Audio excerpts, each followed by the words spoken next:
The folding table they used for the auction sat in the parking lot of the First Commerce Bank on Route 9, and the auctioneer was a heavy-set man named Gary Stelzner, who did this twice a year for the county and never seemed particularly interested in any of it.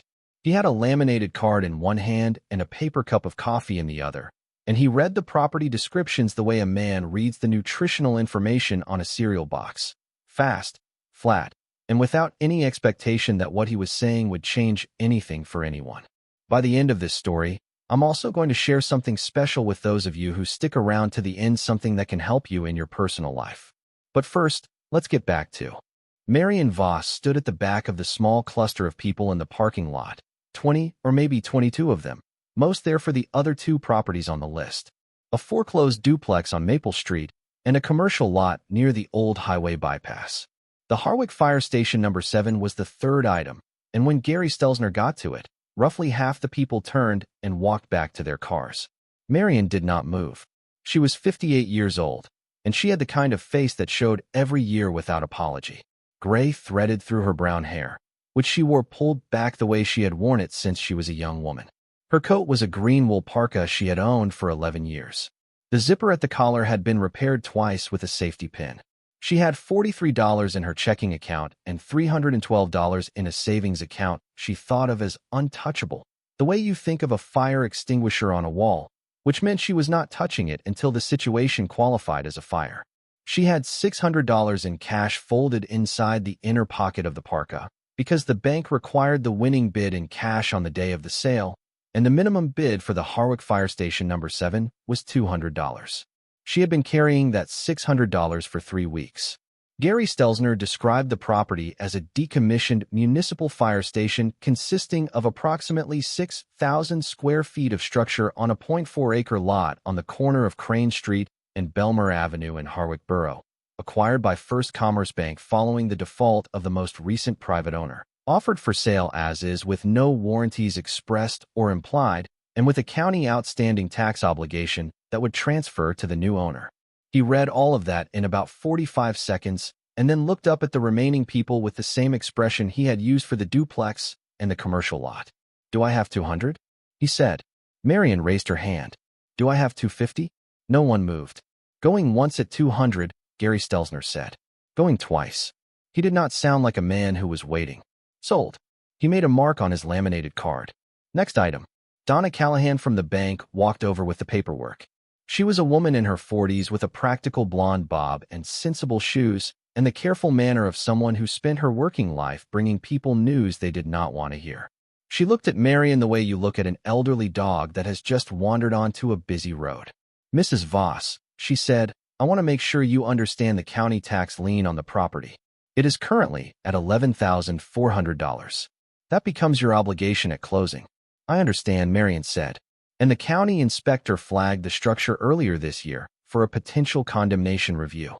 That process is ongoing." "I understand." Donna Callahan looked at her for another moment. There was something in that look, not unkind exactly, more the way you look at a decision that is already made and that you know is going to cause suffering. She handed over the paperwork. Marion signed where the markers indicated. She counted $200 from the envelope in her inner pocket and handed it across the table. She put the remaining $400 back in her pocket. She had the deed before noon. She stood on the sidewalk in front of the bank for a moment after the last item sold.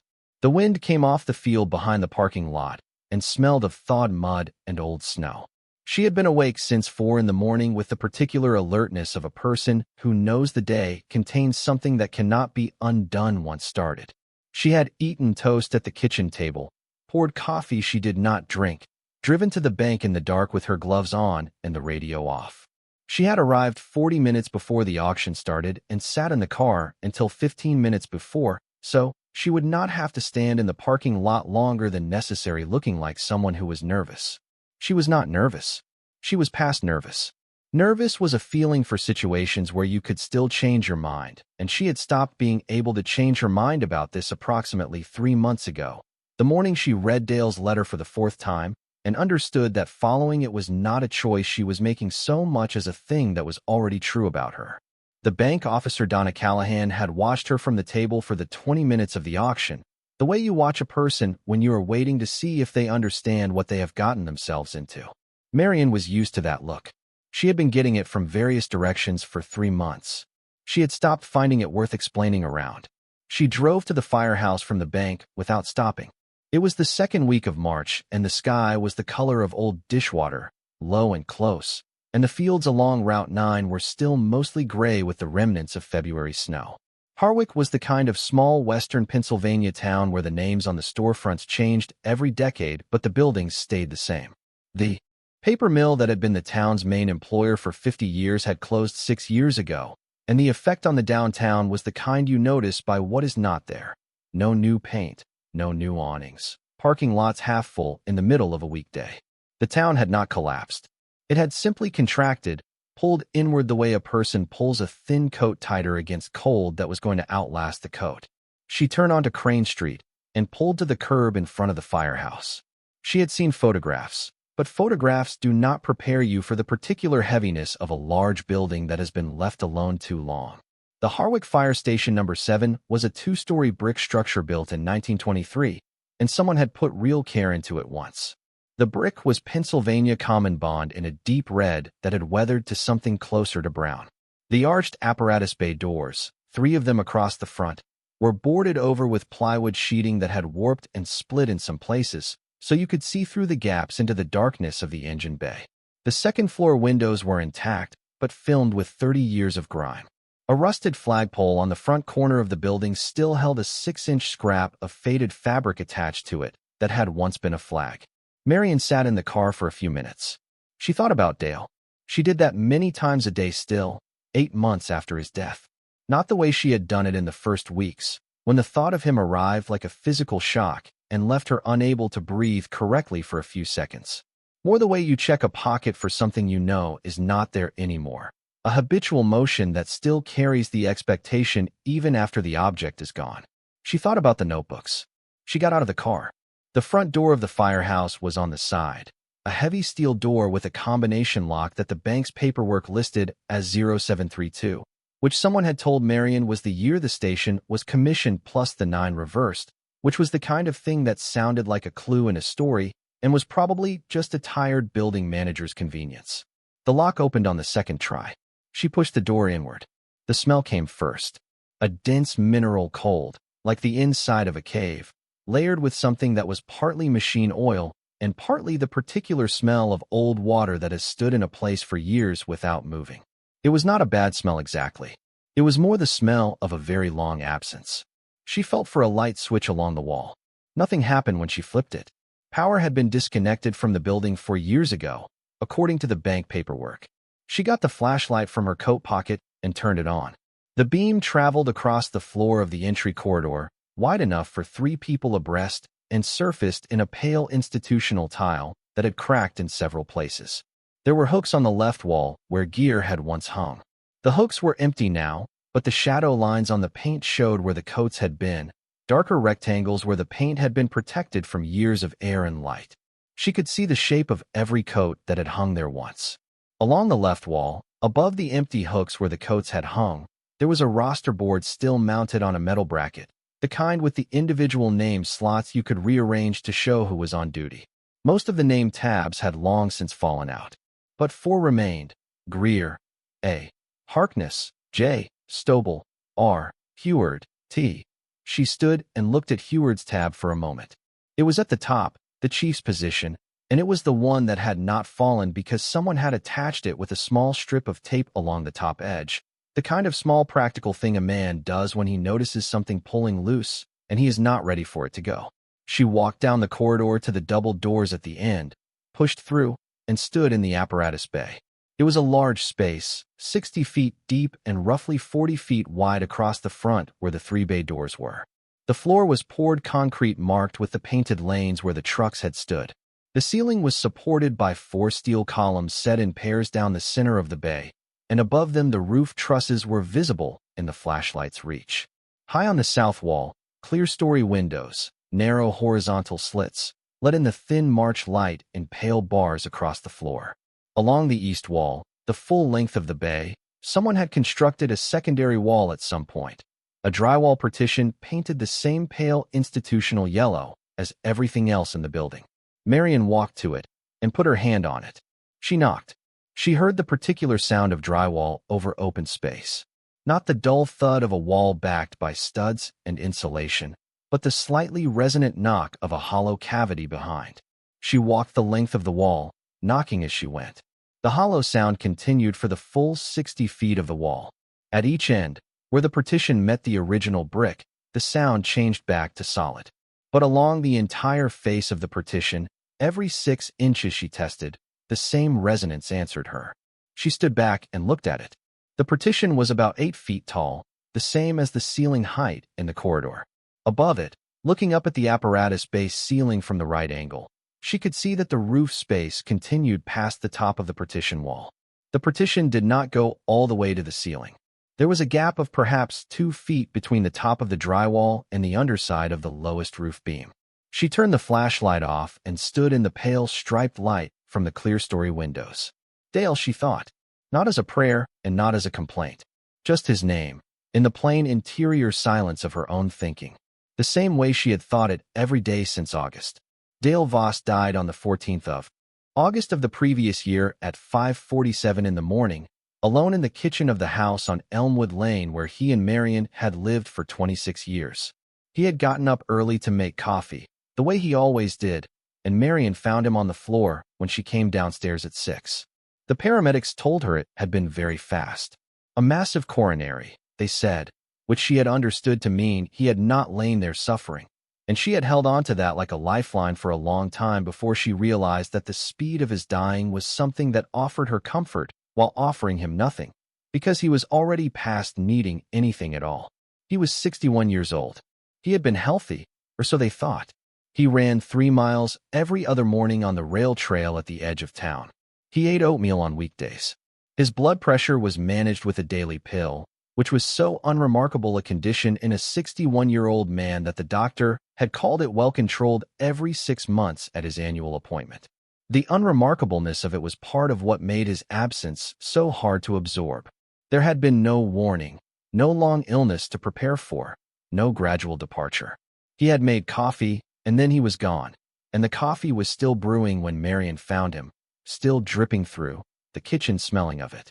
Dale had worked at the Harwick Valley paper mill for 23 years, rising from line worker to shift supervisor to plant floor manager before the mill went through its first round of layoffs in the year their son, Kevin, turned 27.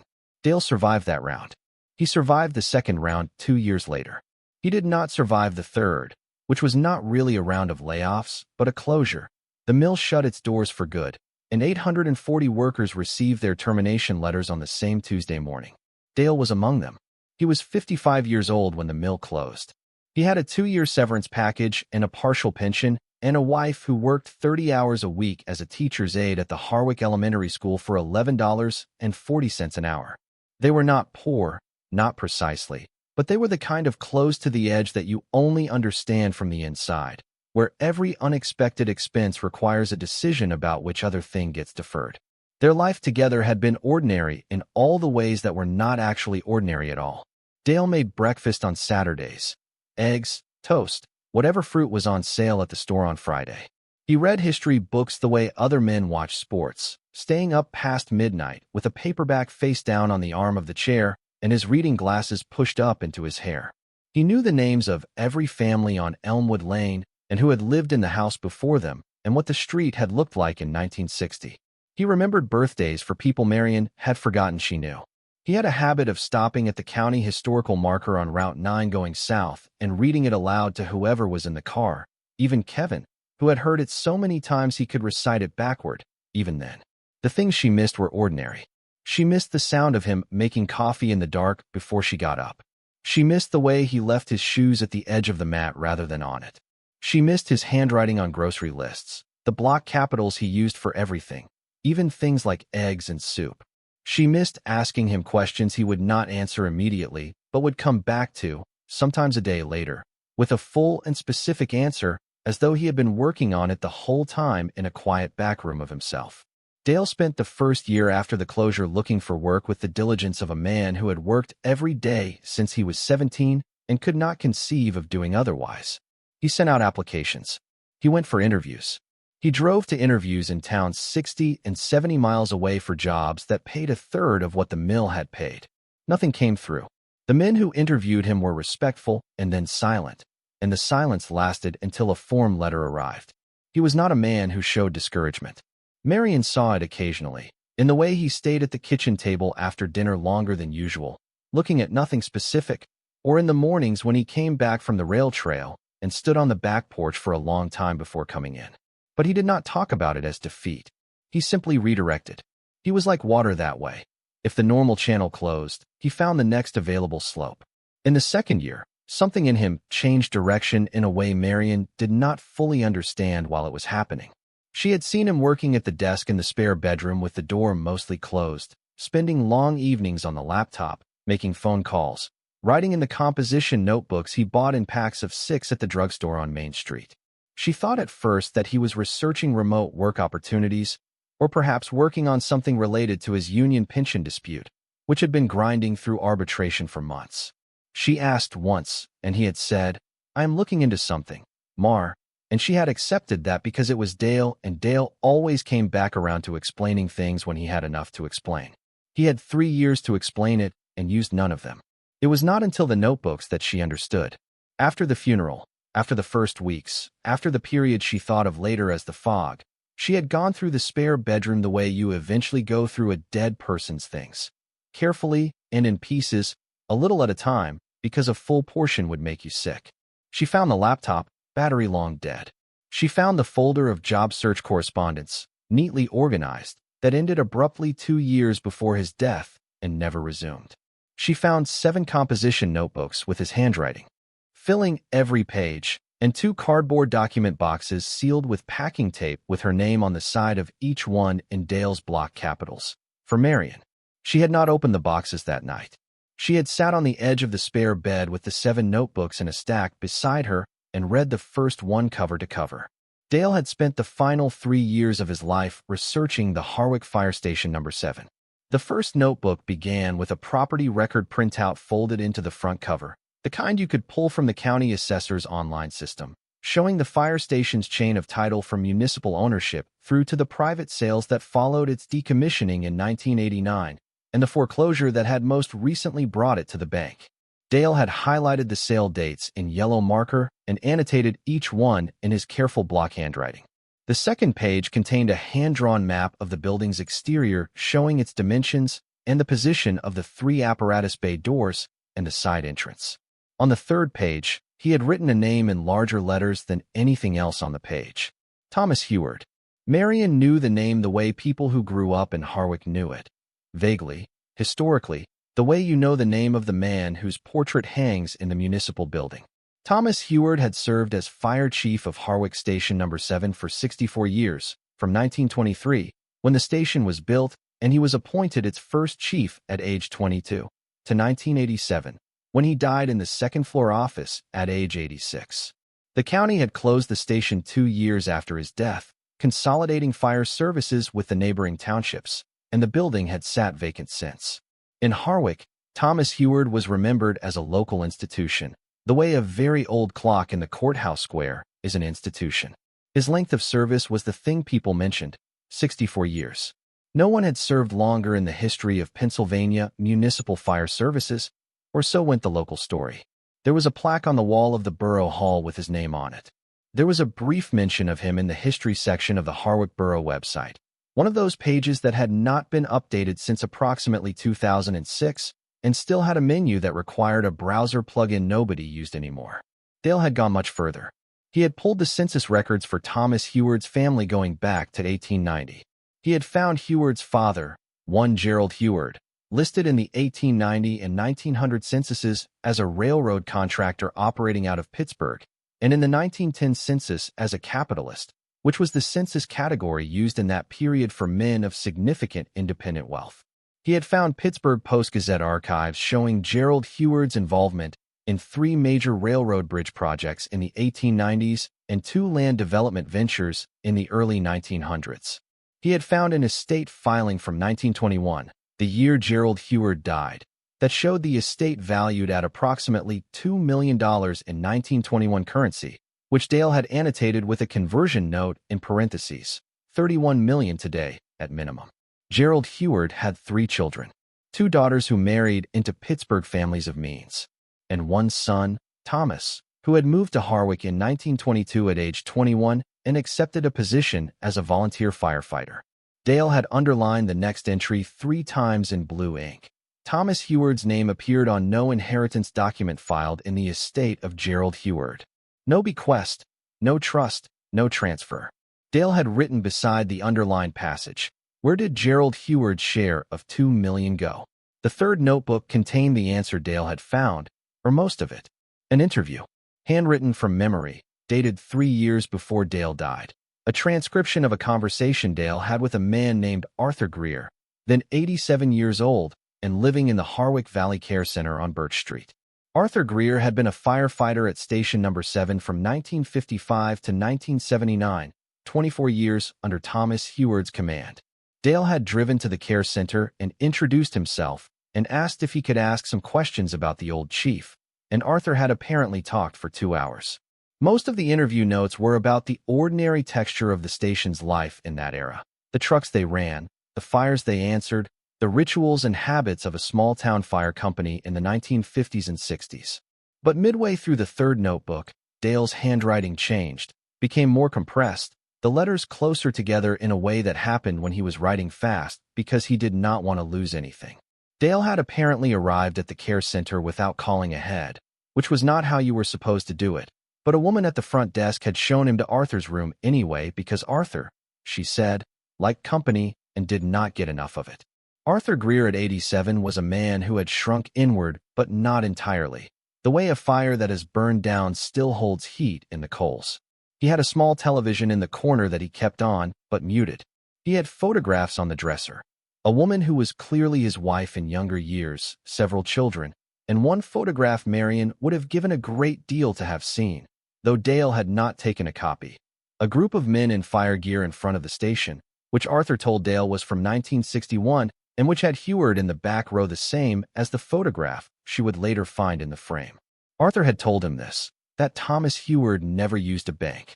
Not for anything, not once, not in all the years Arthur had known him. Chief got a paycheck same as anyone, Arthur had said, and he cashed it at the corner store, and that money would disappear. Nobody knew where. Some of the men figured he just lived on nothing, because he never seemed to spend anything. Never bought a new coat or a new car, never went on vacation, never ate at a restaurant. But Arthur had his own theory. Arthur's theory was the east wall of the engine bay. He had noticed it in his first year at the station, 55 or 56, maybe. He had been doing maintenance work in the apparatus bay and needed to drill a lag bolt into the east wall to hang a hose rack, and his drill had gone through 6 inches of drywall and kept going. He had gone to the chief and mentioned it, and Heward had looked at him for a moment in the way he apparently looked at people when he was deciding something, a very still, very level look, and had said, "Leave that wall alone, Arthur. That wall is not your concern." And Arthur had left it alone. For 24 years. The other thing Arthur had told Dale, 2 months before Thomas Heward died, in the summer of 1987, the chief had called Arthur into the second-floor office and sat him down and told him something. He said that the building would not always be a fire station. He said that after a certain amount of time, someone would come looking. He said, when they do, they should look at the east wall. That is all he said. He did not explain further, and Arthur, who had known the man for 30 years by then and had learned not to ask questions he would not answer, did not ask. Arthur Greer had retired 6 years before Heward died and had not been at the station when the chief passed. He had not been involved in any of the transactions that followed the station's closure. And the thing about the east wall had sat in him for 30 years, he told Dale, as the kind of thing you know and do not know what to do with. Dale had written at the bottom of the interview notes, in the largest letters on the page.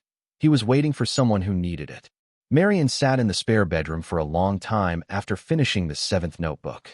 The notebooks contained everything but the end of the story, Dale's property research, the census records, the estate filing, the interview with Arthur Greer, printouts of historical photographs of the station and its equipment, a hand-drawn schematic of the east wall of the apparatus bay with estimated dimensions, and an outline Dale had written of a plan to purchase the Firehouse at the next county auction and open the wall with a rented jackhammer. The last entry in the 7th notebook was dated 5 months before he died. He had written, "Minimum auction bid, 200. Have it set aside. Going to call the county about the next auction date." He had not made that call. Or if he had not written about it. The notebooks ended there, in that mid-sentence silence that death leaves everywhere. Marion looked at the 2 sealed boxes with her name on them. She went to the kitchen and made tea and sat at the kitchen table for an hour. She was not ready to open them that night. She was not sure she would be ready the next night either, but she went back to the spare bedroom and cut the tape on the first box anyway. It held more research files, organized in labeled folders, building permits, county assessor records, historical newspaper clippings about the station. She went through each folder carefully and set them aside. At the bottom of the first box, under the folders, was a flat object wrapped in a plastic bag, which turned out to be a framed photograph. Old, 8 by 10 inches in an oak frame. It showed a young man in a fire chief's dress uniform standing in front of the apparatus bay of the Hartwick Fire Station No. 7. And the image was clear enough that you could read the smile on his face and see the square jaw and the dark eyes beneath the brim of the formal cap. On the back of the frame, in Dale's block printing, Thomas Heward, 1924, age 23. First year as chief. Marion set the photograph on the nightstand. She opened the second box. There were more folders, and under the folders a thick rubber-banded bundle of photocopied documents that were the physical records of Gerald Heward's estate filing, which Dale had apparently driven to Pittsburgh to pull from the Allegheny County Courthouse in person. And at the very bottom of the second box, under everything else, a sealed envelope. White business-size envelope, not new, the kind they kept in the top drawer of the kitchen desk in a box of 200. Her name on the front in Dale's handwriting, and beneath her name, in slightly smaller letters, "Read this last." She sat on the edge of the spare bed and held the envelope for a while. She opened it. The letter inside was 2 pages, front and back of a single sheet of the yellow legal pad paper that Dale had used for his first drafts of everything his whole life. The handwriting was his normal writing, not hurried, not cramped. The round, deliberate hand she had watched produce 26 years of grocery lists and birthday cards and the occasional note left on the kitchen counter. It began, March. Not Dear Marion, just March. The way he said her name when he was telling her something he meant completely. He wrote that he was writing the letter because he had learned, in the 2 years since the mill closed, that plans were not the same thing as actions, and that he had a habit of making detailed plans and not always translating them into action before something intervened. He said that if she was reading this, something had intervened. He wrote about Thomas Heward and Gerald Heward's estate and Arthur Greer's story about the East Wall. He did not summarize it as though explaining it for the first time. He wrote as though she already knew it, because he knew she would have read the notebooks first. He trusted her to read them in order, and she had. He wrote, "The wall has been there since 1951 or thereabouts, based on the building permit records. Heward applied for a permit to do interior renovation work in 51. The permit lists drywall installation in the apparatus room. That is the only interior renovation work permitted in the station's history. Whatever is behind that wall has been there for more than 70 years. He wrote about the minimum bid. He wrote that he had kept $200 in a separate envelope in the back of the filing cabinet in the spare room since the previous January, specifically so there would be no hesitation when the auction date came. He wrote the envelope was in the back left corner of the bottom drawer. Marion had gone to the filing cabinet that same night and found the envelope. $200 in 20s. Dale wrote, "The Firehouse will come up at the county auction eventually. It always does. The county has been trying to move that property for 15 years, and no one wants it. You may have to wait, but it will come. When it does, bid $200, and do not let anyone talk you out of it." He wrote, "Open the east wall of the apparatus bay. Rent a jackhammer from the tool place on Birch Street, or hire someone to do it if you do not want to do it yourself. But open it." He wrote, "I do not know exactly what is in there. I believe it is Thomas Heward's inheritance from his father, the money that never appeared in any estate document because Heward never claimed it through the court, never deposited it in any bank, never did any of the things you are supposed to do with money in a modern world. Whatever form it takes, it has been behind that wall for more than 70 years, and it belongs to whoever opens it. The law is clear that what is in a structure belongs to the owner of the structure. I had Gerald Pratt look at it. Gerald Pratt is a financial attorney in Pittsburgh. His number is in the notebooks, and he confirmed this. The last paragraph. I wanted to do this for you.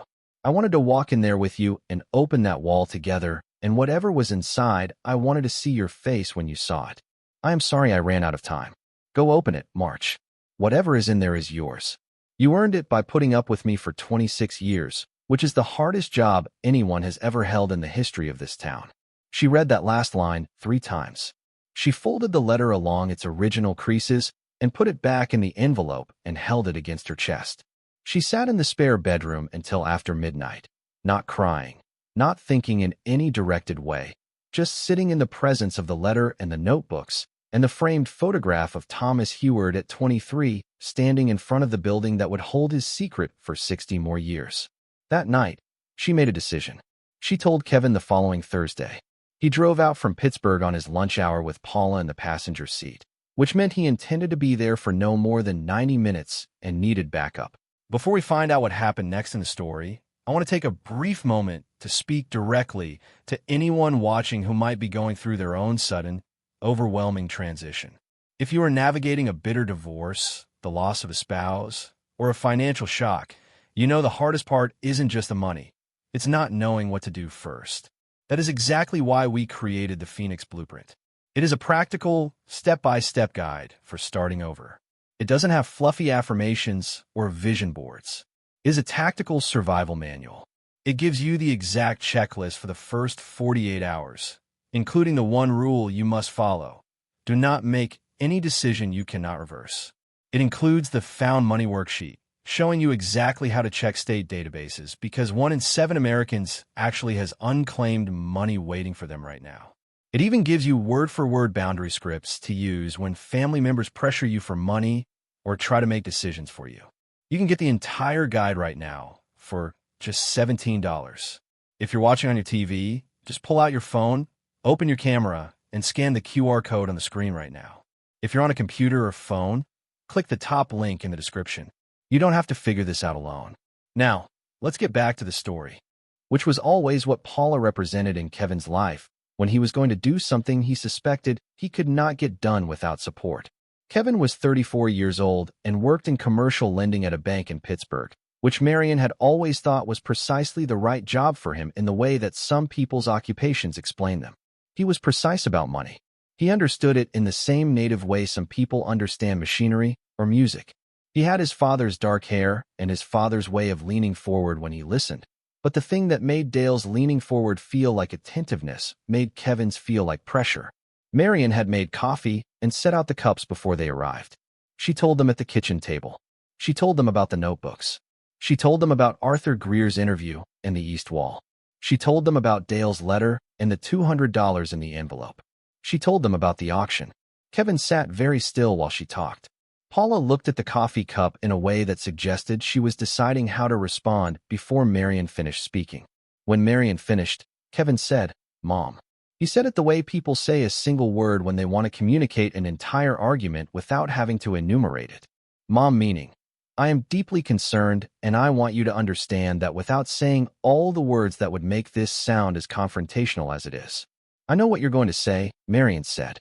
You don't know, Kevin said, but he was going to say it anyway. You bought a condemned building for $200 because Dad had a theory in a notebook. He also had a letter, Marion said. A letter saying he thought there was something behind a wall. Kevin's voice had that careful levelness that came when he was working to stay reasonable. Dad was not well in his last years, Mom. He was discouraged about the job situation. He had a lot of time on his hands. He went deep into some rabbit hole about this firehouse. That does not mean there is anything there. He was not unwell, Marion said. She kept her voice the same temperature it had been throughout the conversation. He was thorough, Paula said, gently, in the way Paula said things she did not mean gently. Marion, what is the plan here? Are you going to tear apart a building in the hope that there is something behind a wall? A building you now own, with a tax lien, that the county might condemn? He had a financial attorney look at the legal question, Marion said. Gerald Pratt in Pittsburgh. I called him last week. He remembers Dale's inquiry, and he confirms the legal position. Kevin looked at the ceiling briefly. Marion, he said, and there was more in that word now, more that was closer to the surface.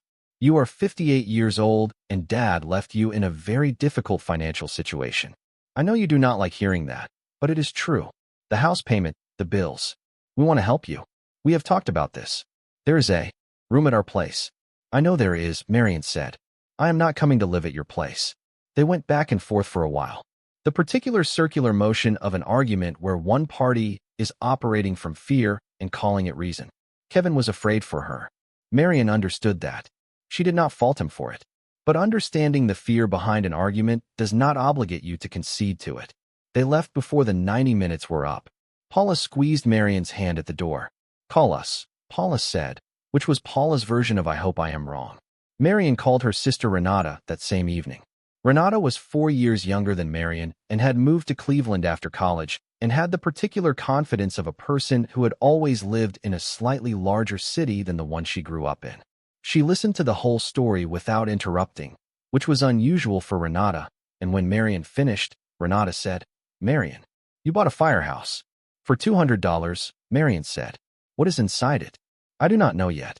Dale thought there was something behind the east wall of the engine bay. Marion, Renata said. She stopped. She started again. Okay, what I am going to say is, I love you, and Dad had a lot of theories over the years, and some of them were right, and some of them were not. Do you remember the time he was convinced there was a natural gas pocket under your backyard? That was different, was it? Marion did not answer. Renata said, What do you need from me? Nothing yet, Marion said. I just wanted to tell someone. Okay, you have told me. Keep me updated. Renata paused. Are you sleeping? Some. That is normal. Call me when you open the wall. She did not call Renata back for 3 weeks, not because she had forgotten, but because the 3 weeks between that conversation and the opening of the wall were the longest she could remember, and there was nothing to report until there was. The county inspector came on a Tuesday, a tall, lean man named Wallace Krupp, who had the look of someone who spent most of his professional life being the bearer of structural bad news. He walked through the firehouse with a clipboard and a flashlight and said very little for 40 minutes. When he came back outside, he stood on the sidewalk on Crane Street and looked at the building for a moment before addressing Marion. The foundation is sound, he said. That is the best thing I can tell you. The structure has some issues. The east side of the second floor shows water intrusion through the parapet, and there are some compromised joists up there. The roof needs complete replacement. The electrical and plumbing are not functional. The apparatus bay floor is in fair condition. He looked at his clipboard. I cannot pull the condemnation flag until you have an engineer's assessment. That will cost you. The roof replacement will cost you more. He named numbers that Marion wrote down in the small notebook she was carrying. She did not let her face change while he talked. He left. Marion stood on the sidewalk where Krupp had stood and looked at the same building he had been looking at. She went back inside. She spent the month of March doing what she could do for nothing. She drove to the firehouse every morning after her school-age shift, which ended at 2:30, and she worked until the light in the clear-story windows faded. She had bought a pair of battery-powered work lights from the hardware store on Main Street, a set of heavy work gloves, and a box of industrial-strength trash bags. She cleared decades of accumulated debris from the apparatus bay floor, old rags, a broken desk chair, a rusted metal filing cabinet that was empty, 2 pairs of rubber boots cracked beyond use, a box of outdated training manuals, the accumulated sediment of a building left to itself for 35 years. Some afternoons, she found things that made her stop. A company photograph mounted in a cracked frame on the corridor wall, the whole crew lined up in front of the station in what looked like the 1960s, a dozen men in their work gear with the apparatus bay doors open behind them, and one of the old trucks visible inside. She looked for Thomas Heward in the photograph and found him in the back row, the tallest man there, and by then older, in his 60s perhaps, the same strong jaw and level eyes from the 1924 photograph, but with white at the temples and a quality she had started to recognize. The look of a man who is very comfortable being exactly where he is. She found a logbook in a rusted drawer of the empty filing cabinet, the daily call record for station number 7 from 1963. She stood in the apparatus bay in the light from her work lamps and read through it. House fire on Birch Street, March 8th. Brush fire near the county line, March 17th. Mutual aid to the neighboring township for a barn fire, April 2nd. The entries were in the same handwriting throughout, a compact, upright cursive, and beside the chief's signature line at the bottom of each weekly summary, the same name signed 60-some years ago in ink that had faded to a pale brown. T. Heward. He had been here the same year the logbook was kept, walking the same apparatus floor, hearing the same clear-story light fall across the same lanes painted on the concrete. 64 years is a long time to stay in one place. Some people do it out of inertia. Some do it out of love. Marion was beginning to understand which one it had been for Thomas Heward. The man appeared on a Tuesday afternoon in the third week of March. Marion saw him from the apparatus bay, a shape visible through one of the gaps in the plywood sheeting over the center bay door. A man in a heavy canvas coat, standing on the sidewalk on Crane Street looking at the building, the way you look at something you had stopped expecting to see changed. He was old, mid-70s at least, and he had his hands in his pockets, and his head tilted up at the second-floor windows. Marion went out through the side door. The man did not seem startled when she came around the corner. He had probably heard her in there. His face was weathered and deliberate, the face of a man who had been outside a lot of his life, and his eyes were the particular pale gray that fades with age until you cannot tell if they were ever a different color. "Saw the lights on in there," he said. His voice had the slight rasp of old cigarettes, long stopped. "Figured somebody finally bought the place." "I bought it," Marion said. He nodded slowly. "What are you going to do with it?" "I am restoring it." She paused. "It is going to be a history center." He looked at the building another moment. His face did something complicated that might have been approval, or might have been grief, or might have been both at once. "You know anything about the old chief?" she asked. He looked at her then. "His name is Harlan Bost," he said, as though answering a different question, the question of who he was. "I grew up on this street. House is gone now. They put the parking lot there for the dentist office. But I grew up in it." He pointed to the far end of the block. "Chief Heward used to be out here every morning before 6, checking the doors, walking the exterior. 35 years I watched him do that from the kitchen window while my mother made breakfast." Marion looked at the building and then back at him. "He was a particular kind of man," Harlan Boss said. "He was not loud and he was not soft. He was just, and I know that word sounds old, but it is the right one. Just. He treated every fire the same whether it was in the Ashworth house on the hill or in the Krupik place down by the creek. He showed up for all of it with the same face and the same amount of himself. He did not have much to say about himself in those 35 years. But he was here every single morning." He put his hands back in his pockets. "My wife lost her cat when we were first married. 1972. The cat got in the storm drain on the corner and could not get out. I called the fire station because I did not know who else to call, and I felt stupid calling. The chief came himself. He and one other man. They spent an hour getting that cat. He handed her back to my wife, and he said, 'Every animal matters to somebody.' He went back in the station. He did not look like a man who thought he had done something unusual." Marion did not say anything. Harlan Bost looked at the firehouse one more time. "I am glad someone is doing something with it," he said. "I have watched it sit there for 35 years, and that seemed like the wrong outcome for a place like that." He nodded to her once and went on down the sidewalk, not slowly, with the purposeful pace of a man who had somewhere to be. Marion stood on the sidewalk for a moment after he left, looking at the building in the afternoon light. She found the original building blueprints in the second-floor office. They were in a flat metal plan drawer that had been pushed against the wall behind the door.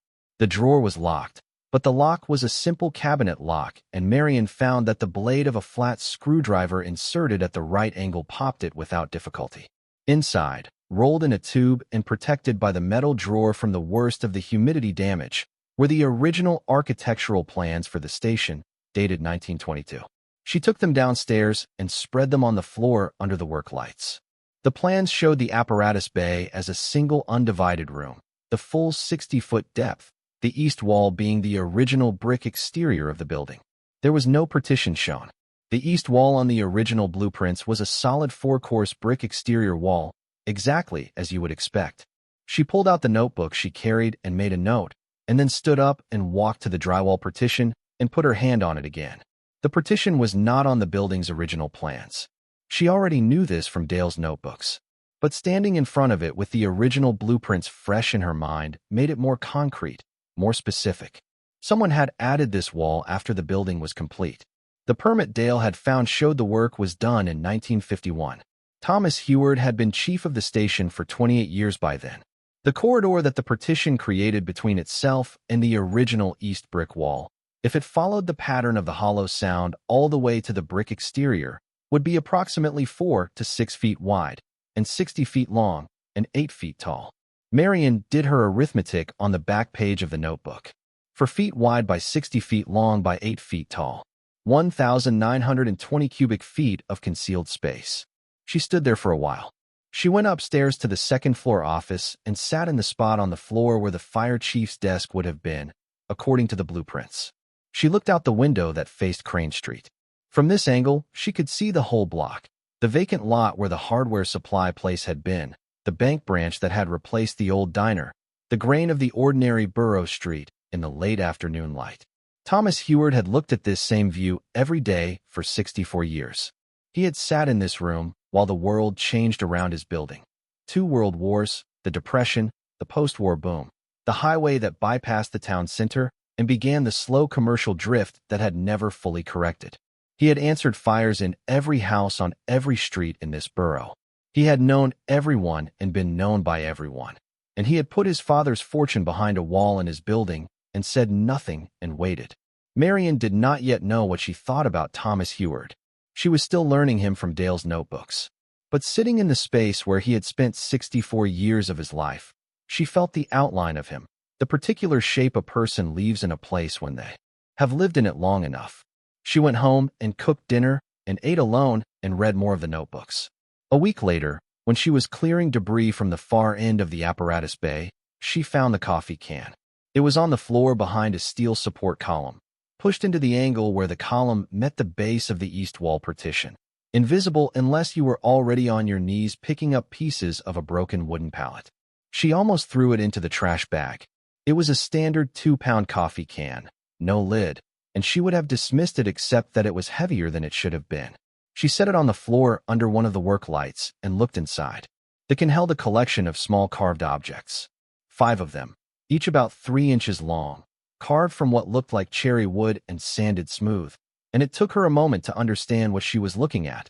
They were miniature fire trucks. Not toys, not rough approximations. They were exact models, rendered in the kind of close detail that takes patience and a very small knife and a long time to do right, with the running boards indicated and the hose connections and the ladders lying flat on the roof in their proper position. Each one was a different vehicle, a different era, and Marion recognized 2 of them from the historical photographs in Dale's notebooks. Thomas Heward had made them. She was certain of that. The same hands that had built the shelves behind the wall, the same hands that had signed 64 years of logbooks, had spent hours making these small, exact models of the trucks he had operated. She turned the oldest-looking one over in her palm. On the underside, in the same compact, upright cursive from the logbook, 1926. La France. He had carved a 1926 La France sometime during his 64 years in this building and put it in a coffee can behind a column and not done anything else with it. No display case, no shelf, just the can and the corner. Marion set the coffee can on the floor beside her and sat with it for a while. A man who made exact small things and put them away where no one would see them. A man who built a hidden room and filled it and sealed it and said nothing. A man who sat in a second-floor office for 64 years looking at the same block of the same town. There was a consistency in that, once you understood it. He was not absent. He was not disconnected. He was simply a man who did the thing and did not need anyone else to know he had done it. She was not entirely unlike that herself. She rented the jackhammer on the first Monday of April. She had called Gerald Pratt in Pittsburgh 2 weeks earlier, using the number from Dale's notebook, and spoken with him for 40 minutes. He had remembered Dale's inquiry clearly. He had reviewed his own file notes. The legal position, he confirmed, was what Dale had described. Under Pennsylvania property law, fixtures and improvements attached to real property transfer with the property. If there was a built-in structure behind that wall, it was hers. If there was personal property stored within a structure on the real property, and no competing claimant existed with a legal right to it, the property owner's claim was strong, though Pratt had recommended she have the contents professionally documented and appraised before moving anything. She hired no one to help her open the wall. She had thought about it. She had thought about calling the neighbor from 2 doors down, a retired plumber named Frank Sosna, who had offered help in the vague, neighborly way people offer it, and sometimes mean it. She had thought about calling Kevin, though she knew he would come only if he had already decided it was a reasonable thing to do, which he had not decided. She had thought about calling Renata, but Renata was in Cleveland, and this was a Tuesday. She opened the wall alone because Dale had wanted to do it alone with her, and this was the closest she could come to that. She had moved the work lights to the east wall. She had put on the heavy work gloves and a dust mask and safety glasses from the rental shop. She had the jackhammer positioned, its chisel bit pressed against the drywall at the center of the partition, roughly 4 feet up from the floor. She stood there for a moment. She thought of Dale's letter. Go open it, March. She started the jackhammer. The drywall came apart faster than she expected. It was old material, 3/4-inch gypsum board that had been up for 70-some years, and while it was solid, the jackhammer's chisel moved through it without the resistance she had braced for. She worked methodically, making a rough opening about 3 feet wide and 4 feet tall, enough to step through. The dust was considerable. She worked through it, stopping twice to let the worst of it settle, stepping back and drinking water from the bottle she had set on the apparatus floor. The first piece of the hidden space became visible when she had the opening about halfway done, a dark gap, and through it the edge of something pale, a shelf unit, and on the shelf, the rectangular shape of a metal case. She stopped the jackhammer. The dust sifted and settled. The clear-story windows admitted the pale April light in their usual narrow bars across the floor. Marion stood in front of the opening she had made in the drywall and looked into the dark space beyond it. She got the large battery lantern she had bought specifically for this and turned it on and held it into the gap. The beam traveled into the hidden corridor. She went very still. The corridor was exactly what the hollow sound had suggested. 4 feet wide, running the full 60-foot length of the apparatus bay, floored in smooth poured concrete, with the original brick of the east exterior wall on the far side. The ceiling was the underside of the building's second-floor joists, and along the brick wall, mounted in purpose-built wooden frames that had been constructed with the kind of care you give. Something you intend to last, were shelving units. The shelving was old pine, solid, painted with what had once been white paint and was now the yellow ivory of old bone. Each unit was divided into uniform sections, each section roughly 18 inches wide and 12 inches tall, and each section held something. Metal cases with latching lids. Canvas bags, olive drab and tied at the neck. Wooden crates, roughly the size of a shoe box, with lids nailed down. And in several of the upper sections, which were taller, bundles wrapped in heavy oilcloth, tied with wire that had gone green with age. Marion stood in the opening she had made in the drywall, and she did not move for a long time. She thought about Thomas Heward standing in front of a building under construction in 1922, 21 years old, the son of a dead millionaire, choosing to walk away from his inheritance rather than deposit it in any institution he did not trust. Choosing to build the building he would live inside for 64 years and put his money in the wall of it and call it done. She thought about Dale driving to Pittsburgh to pull the estate records from the courthouse. She thought about Dale sitting across from Arthur Greer in the care center on Birch Street, writing fast in his composition notebook because he did not want to lose a word. She climbed through the opening she had made in the drywall. The air in the corridor was cold and dry. The drywall partition had created a sealed environment inside the apparatus bay's climate, and the concrete floor and brick walls had regulated the temperature over 70 years the way a root cellar does, in a steady cool range that preserved things. It smelled of old metal and dry wood, and the faint mineral smell of old concrete. Marion walked along the corridor slowly, the lantern held at her side, looking at the shelving as she passed. She was not reaching for anything yet. She was looking. The metal cases were stacked 2 and 3 high in their sections. She counted as she walked, 47 of them visible. The canvas bags were in the lower sections, bunched and full, some of them swollen with weight. The wooden crates were stacked separately in the final section at the far end of the corridor, 12 of them. The oilcloth bundles were on the upper shelves, 8 of them, each one roughly the size of a stack of hardback books. She stopped at the nearest metal case and unlatched it. The latch was stiff with age but gave to steady pressure. The lid lifted. Inside, on a bed of cotton batting that had yellowed but remained intact, lay a stack of documents. Large format paper, approximately 8 by 11, printed in green ink on cream stock. Treasury gold certificates, series of 1928. She lifted the top one carefully and examined it. $1,000 face value. Signed across the face in the period's engraving. The paper was crisp. The colors were sharp. The condition was what a collector would describe as uncirculated. She set the top certificate back on the stack and counted through the others. Each one was a gold certificate, same series, $1,000 denomination. She counted them, 120 certificates in this one case alone. $120,000 in face value. In a single case. She closed the case and stood back and looked at the 46 others. She opened a canvas bag. It was heavy in her hands, heavier than a bag its size should be. She set it on the corridor floor, untied the neck, and opened it. Morgan's silver dollars. She poured a small handful into her palm and looked at them. The coins were bright, barely touched by the decades of air inside the sealed bag. She looked at the dates on the faces, 1881 through 1904. She poured them back in and hefted the bag. It weighed approximately 25 pounds. She would learn later there were roughly 900 coins in that one bag. There were 31 canvas bags on the shelves. She walked to the wooden crates at the far end and worked the lid off the nearest one with the flat screwdriver she had brought. Inside, nested in rows in oilcloth wrapping that came apart at her touch, were small gold bars. Each one stamped with the Credit Suisse assay mark and a weight, for 100 grams. She lifted one. The weight of it was surprising, the particular density of gold that always surprises people who pick it up for the first time. Heavier than it looks, as though it contains more material than its size should allow. She counted the bars in the one crate, 24. She had looked up the conversion beforehand, in the way she had been preparing herself for possibilities. For 100 grams was approximately 12.9 troy ounces. 24 bars at 12.9 troy ounces each was roughly 309 troy ounces of gold in one crate.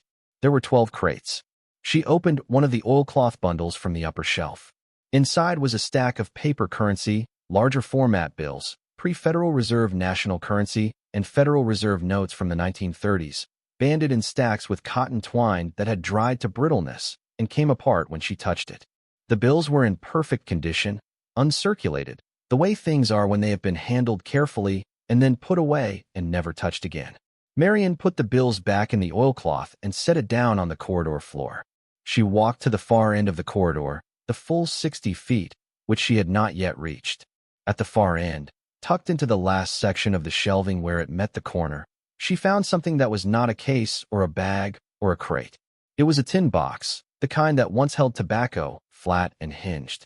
It was sitting upright on the shelf between two canvas bags as though someone had set it there with particular intention and not as an afterthought. She picked it up. It was lighter than anything else she had handled in this corridor. She opened it. Inside were two things. A pocket watch. Silver, its case worn at the edges from years in a pocket and polished to a different quality of smoothness than the cases before it, the smoothness of being handled rather than kept. She opened the watch face. It was a plain dial, no maker's name visible. The hand stopped at 417. On the inside of the case, engraved in the shallow way old watchmakers engraved, 3 words, G.H. to H. Gerald Heward to Thomas Heward. A father's gift to his son.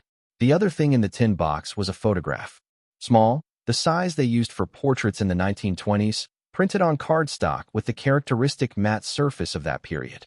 It showed a young woman and a small child, the woman perhaps 22 or 23 years old, looking directly at the camera with a clear, direct gaze that had something of Thomas Heward's own steadiness in it, and the child, a boy of perhaps 2 or 3, sitting in the woman's lap and looking at something outside the frame with the absolute absorption that very small children bring to looking at things. Marion turned the photograph over.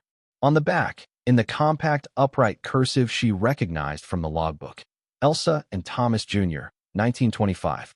She set the photograph back in the tin box and set the watch in beside it and stood in the far end of the corridor with the tin in her hands for a very long time. He had lost a wife and a child. The estate records, the ones Dale had found and she had read 3 times, contained no mention of them. No death notice in the notebooks, no record Dale had found. But the photograph dated 1925, and Thomas Heward had served the Harwick Fire Station No. 7 alone from 1923 until 1987, 64 years, and in no record anyone had kept was there mention of a family. Something had happened between 1925 and the silence of the years that followed, and whatever it was had left a man alone in a building with a pocket watch stopped at 417 and a photograph in a tin box and a fortune sealed behind a wall. He had kept going anyway. He had answered every fire and crossed off every day and built the shelves and loaded them and sealed the wall and left the door unlocked. He had done the thing a person does when they have lost everything that made the doing worth it, which is to keep doing the thing because what other answer is there? Marion stood in the far corner of the corridor for a long time with the tin open in her hands. She thought about what Dale had written near the end of the notebooks, the speculation he had allowed himself in the 7th notebook, where his handwriting was looser, the late-night writing. Maybe he did not trust the world with it because the world had taken too much from him already. Maybe he decided that was between him and God and whatever came next. Maybe the wall was the way a man who had lost his family chose to leave something whole for somebody else. She looked at the stopwatch. 417. She did not know which 417, morning or afternoon, and on which day of which year. It might have been the time on his father's watch when Gerald Heward died. It might have been the time of something else, some other loss she would never have the record to identify. She thought about how many of the most important moments in a person's life went unrecorded because the person who lived them did not believe they were the kind of thing that needed to be written down. Gerald Pratt had found, in the Pittsburgh Vital Records, a death notice for one Elsa Heward, née Kowalczyk, dated March of 1927, cause of death listed as childbirth complications. There was a second death notice beside the first, for an infant male unnamed, same date. Pratt had forwarded the records to Marion without commentary, because Pratt was a man who understood when a document spoke for itself. March of 1927. Thomas Heward had been chief of this station for 4 years by then. He had buried his wife and his child, and he had come back to the station the next morning and the morning after that for 60 more years, and he had never married again, and he had never explained himself to anyone. Marion set the tin box back on the shelf between the canvas bags exactly where she had found it. She sat down on the cold concrete with her back against the brick wall and her lantern on the floor beside her, and she looked at the full length of the corridor, all 60 feet of it, shelved and loaded and sealed for 70 years. Thomas Heward had never spent it. He had never moved it. He had built the wall and put it there and left it for someone who needed it. And then he had gone back to the station and answered fires and crossed off the years. Marion sat on the floor of Thomas Heward's hidden corridor for a long time. She was not crying. She was past that. She was doing something else, something harder to name, a reckoning with the size of what surrounded her and what it meant, which was not the same thing as understanding it, not yet. Eventually she got up and photographed everything. She used her phone camera with the lantern for light, working methodically from one end to the other, every shelf, every case, every bag, every crate. She photographed the labels she found on some of the cases, small paper stickers in Thomas Heward's handwriting showing dates in the 1940s and 50s. She photographed the shelf units themselves, the construction of them, the hand-cut dovetails at the corners that showed someone who knew woodworking. She did not move a single item. Gerald Pratt had told her to document before moving anything, and she was following that instruction because Dale had trusted Gerald Pratt, and Dale's trust in people had generally been well placed. She climbed back through the opening in the drywall. She turned off the lantern and sat in the apparatus bay in the fading light from the clear-story windows. She took out her phone and called Gerald Pratt. Gerald Pratt was not a man given to exclamations. He was 62 years old, deliberate in his speech, a financial attorney who had spent 4 decades handling estate disputes and asset transfers and the occasional tax matter, so complicated it required 3 accountants just to understand the question. He had spoken with Dale 3 years earlier and remembered the inquiry as one of the more unusual ones he had fielded, not because it was implausible, but because it was so specifically researched that he had gone away from the conversation thinking that Dale Voss would either find nothing or find something remarkable, and either outcome seemed equally possible. When Marion called him from the apparatus bay floor of the Harwick Fire Station No. 7 and described what she had found, he was quiet for a moment and then said, "Do not move anything. Do not let anyone into the building. Do not discuss this with anyone yet. I will be there tomorrow morning." He drove from Pittsburgh the next morning, a 2-hour drive, and walked into the firehouse at 8 o'clock carrying a briefcase and wearing a good coat and the expression of a man who did not intend to be surprised by anything he was about to see. He was slightly surprised.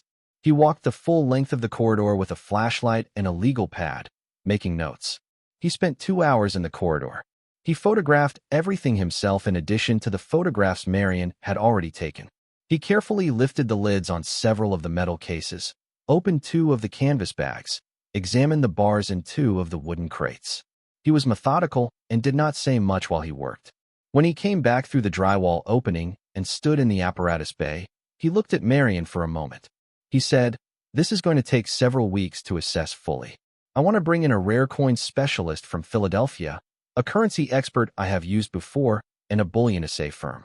I also want you to work with me on the legal filing because the provenance chain here is going to require documentation." "What is it worth?" Marion asked. He looked at the notepad. "I am not going to give you a number today because I am going to be wrong and I prefer not to be wrong on record." He paused. "I will tell you that what I saw in the first case alone, the gold certificates, represents a face value that is one thing and a collector's premium value that is a considerably larger thing, because 1928 series gold certificates in uncirculated condition are not common." She waited. "Come to my office in 2 weeks," he said.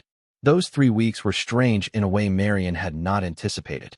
She went to work at the elementary school on her usual days, 30 hours a week, working with 3rd graders on reading and a group of 1st graders who were getting their numbers organized.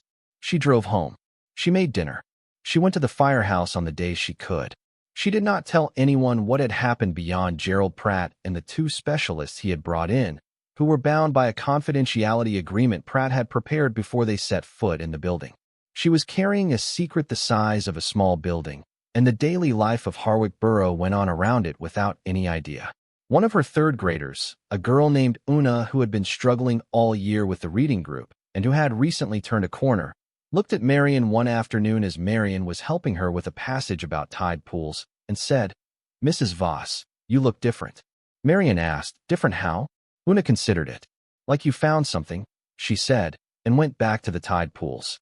Marion drove home that evening with the window down a little despite the April cold, and she thought about Una's observation, and she thought it was probably accurate. She had found something. She was still finding it, in the sense that the finding was a process that had started in the corridor of the Firehouse and had not yet resolved itself into a shape she could see the whole of. She came to his office in Pittsburgh on a Wednesday, 3 weeks later, because the rare coin specialist's schedule had pushed it. She sat across from Gerald Pratt's desk, and he opened a folder and told her. The gold certificates, 47 cases, averaging 112 certificates per case, $1,000 face value each, 1928 series in near mint to mint condition. Collector's market value for the grade and series, between $800 and $1,200 per certificate against the $1,000 face value. Approximately 5,200 certificates total. Collector value range, $4.2 to $6.2 million. The silver dollars, 31 bags, averaging 910 coins per bag. Morgan Series 1878 through 1904, proof to mint state grades. Current market range, $350 to $700 per coin, depending on date and grade. Total coin count approximately 28,000. Estimated value, $11 to $19 million, pending individual grading of the most valuable date and mint combinations. The gold bullion, 12 crates, 24 bars per crate, for 100 grams per bar. 288 bars total, 3,711.2 troy ounces of gold at current spot price, plus the Credit Suisse hallmark carrying a small premium. At current gold prices, approximately $8 million in bullion value alone. The pre-Federal Reserve currency and early Federal Reserve notes. 8 oilcloth bundles, approximately 900 individual notes in denominations ranging from $5 to $1,000. National currency and Federal Reserve issues from 1890 through 1945 in uncirculated to pristine condition. Estimated collector value, $2 to $4 million. Marion said nothing. Pratt continued. Additionally, in the upper sections of the shelving that I examined on the second visit, there are items I had not initially inventoried. Bearer bonds issued between 1935 and 1962 by 3 U.S. corporate issuers, in denominations of $500 and $1,000. Bearer bonds are unusual because the holder is the legal owner, no registration required. These bonds appear to have matured, but the underlying principal value is recoverable, and the historical value to collectors of the physical instruments is separate from any recovery action on the matured principal. The Attorney General's office will need to be involved in any recovery action on the bonds themselves, but the physical instruments have value independent of that process. He estimated the bond face values totaled approximately $390 million across the matured instruments, with a combination of collector value, recovery potential on interest, and miscellaneous recovery options that his office was still computing. He closed the folder. The total figure we are working with, he said, in terms of aggregate estimated value across all categories, is in the range of $430 to $460 million. Our working figure for documentation purposes is $445 million, which sits in the center of the range. Marion was looking at a point on the wall behind Gerald Pratt's head. Mrs. Voss, Pratt said. She looked at him. You own all of it, he said. The deed to the Firehouse is clean. The purchase was properly recorded.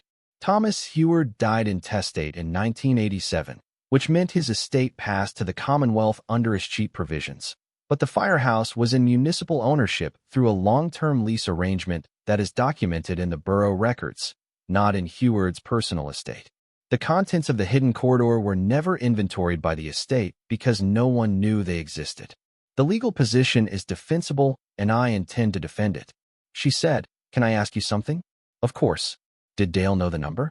How much he thought was in there? Pratt was quiet for a moment. When your husband and I spoke, he had arrived at an estimate based on the size of the corridor and assumptions about Gerald Heward's estate at the time of death, converted for inflation. He arrived at a figure he described as somewhere between a lot and a great deal, and he said he had decided to stop estimating because the estimate was not going to change what he intended to do.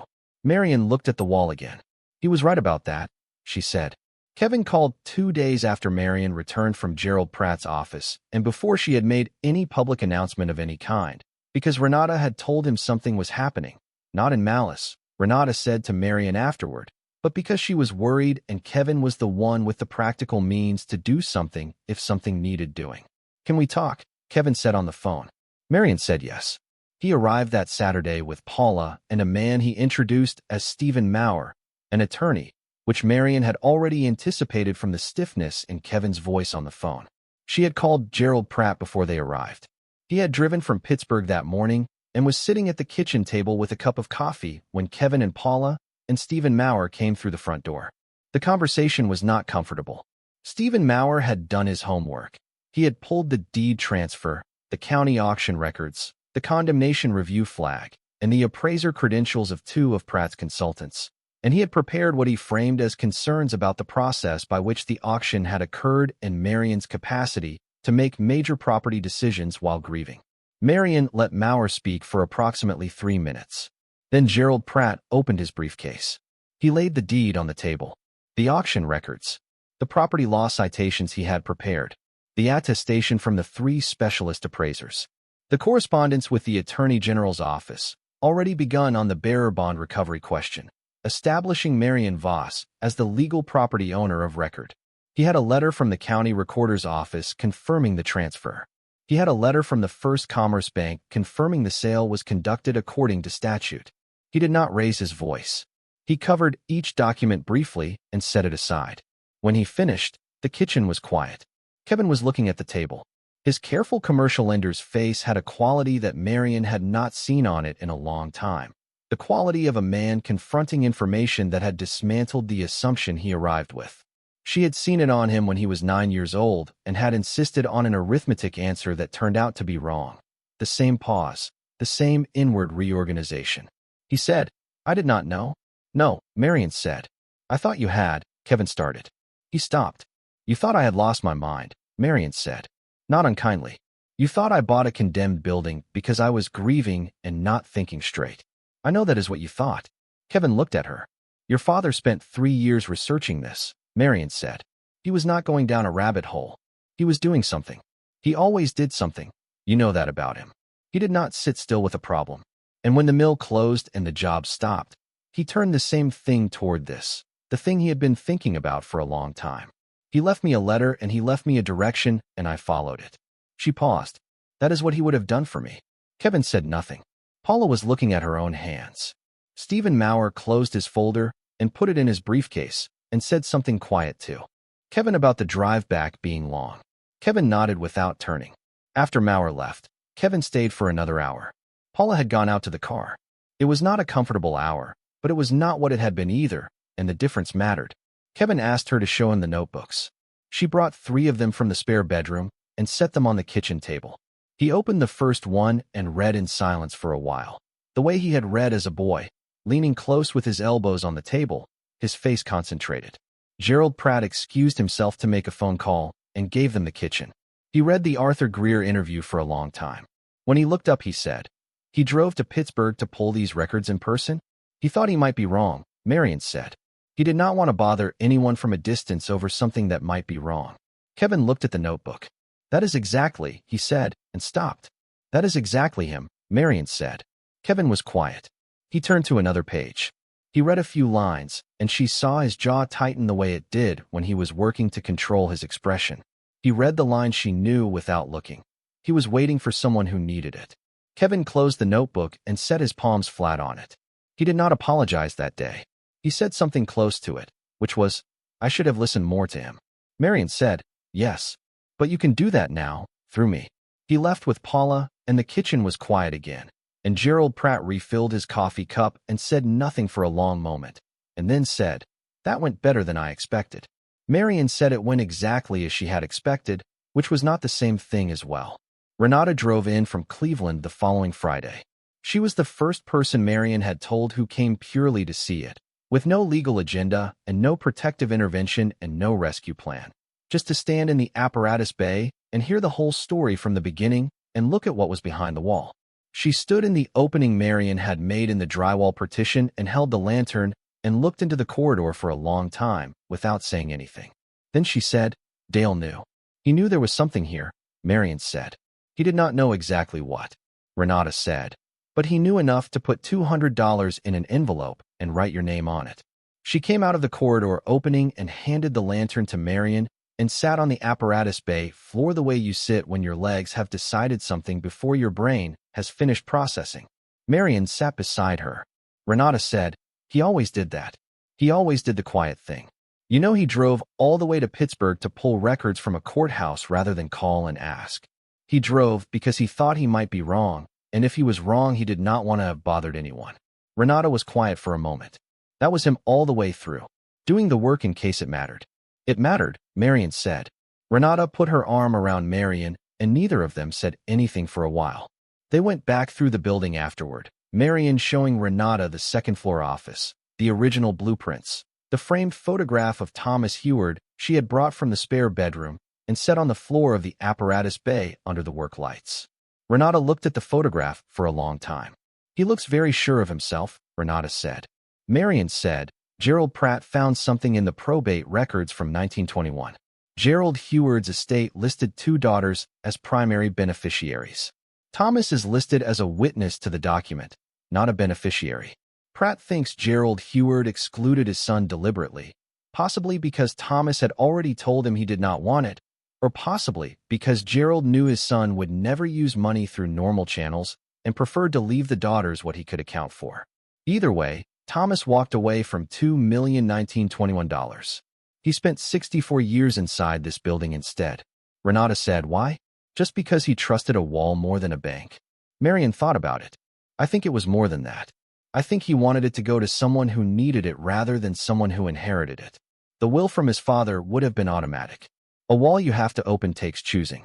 Renata looked at the corridor through the drywall opening for another moment. She said, "What was in the tin box?" Marion had told her about the tin box on the phone, one of their long Tuesday evening calls that had become the rhythm of their contact through the authentication months. She described it again now: the watch, the photograph, the engraving on the inside of the watch case. Renata was quiet. Then she said, "He sealed his own grief in there with it. The money and the grief, both behind the wall." Marion had thought the same thing and had not said it to anyone yet. She was glad Renata had gotten there on her own. "He kept going anyway," Marion said. Renata looked at her. "That is the only thing any of us can do," she said. "And some people do it better than others, and some people do it for 64 years in the same building. She put her coat back on because the apparatus bay was still cold in the way of large spaces that have just had their power restored. She looked at the building one last time before they went out. "I am sorry I made that remark about the gas pocket in your backyard," she said. Marion laughed. It was the first time she had laughed at something in a long time, and it caught her slightly off guard. The way the first real warmth of spring catches you off guard, even when you knew it was coming. "You were not wrong to be skeptical," Marion said. It was a reasonable position. "It was the wrong position," Renata said. "Reasonable and wrong. Those things happen at the same time more often than I like to admit." The next 4 months were the busiest of Marion's life, and she was not a woman who had been short of busy. Gerald Pratt's office filed the appropriate notices with the state attorney general on the bearer bond question and submitted documentation to the IRS establishing the nature and provenance of the assets. The assessment of the silver coins required a specialist team from the American Numismatic Society, working over 3 weekends at the Firehouse under temporary lighting that Marion arranged through the electrical contractor who was beginning the building's rewiring. The currency documentation required a second specialist, a man from Washington who spent 4 days in the Firehouse with cotton gloves and an ultraviolet light and a collection of reference catalogs that weighed more than most carry-on luggage. Everything checked out. Everything was what it appeared to be. The bearer bond recovery process was the most complicated piece. Pratt worked with the Attorney General's office and the Treasury Department to establish the chain of ownership. The bonds had been purchased by Gerald Heward in the 1930s through a legitimate brokerage and transferred to Thomas Heward at some point, likely through a simple physical handover given that bearer bonds require no registration. The bond principal plus the accumulated interest, computed at the rates applicable to each instrument, represented the largest single component of the total value. The recovery process would take time, Pratt told her, possibly 18 months or more, but the outcome was not seriously in doubt given the documentation. She paid off the house on Elmwood Lane in June. She paid the county tax lien on the Firehouse and hired an engineering firm to do the structural assessment, which confirmed what Wallace Krupp had said about the water intrusion and the roof joists, but found the building otherwise sound, the foundation genuinely solid after 101 years. She hired a roofing contractor and an electrical contractor and a plumber and let them begin the work while Gerald Pratt continued the documentation process. The local paper ran the story in late July. Marion had not planned for it to come out when it did.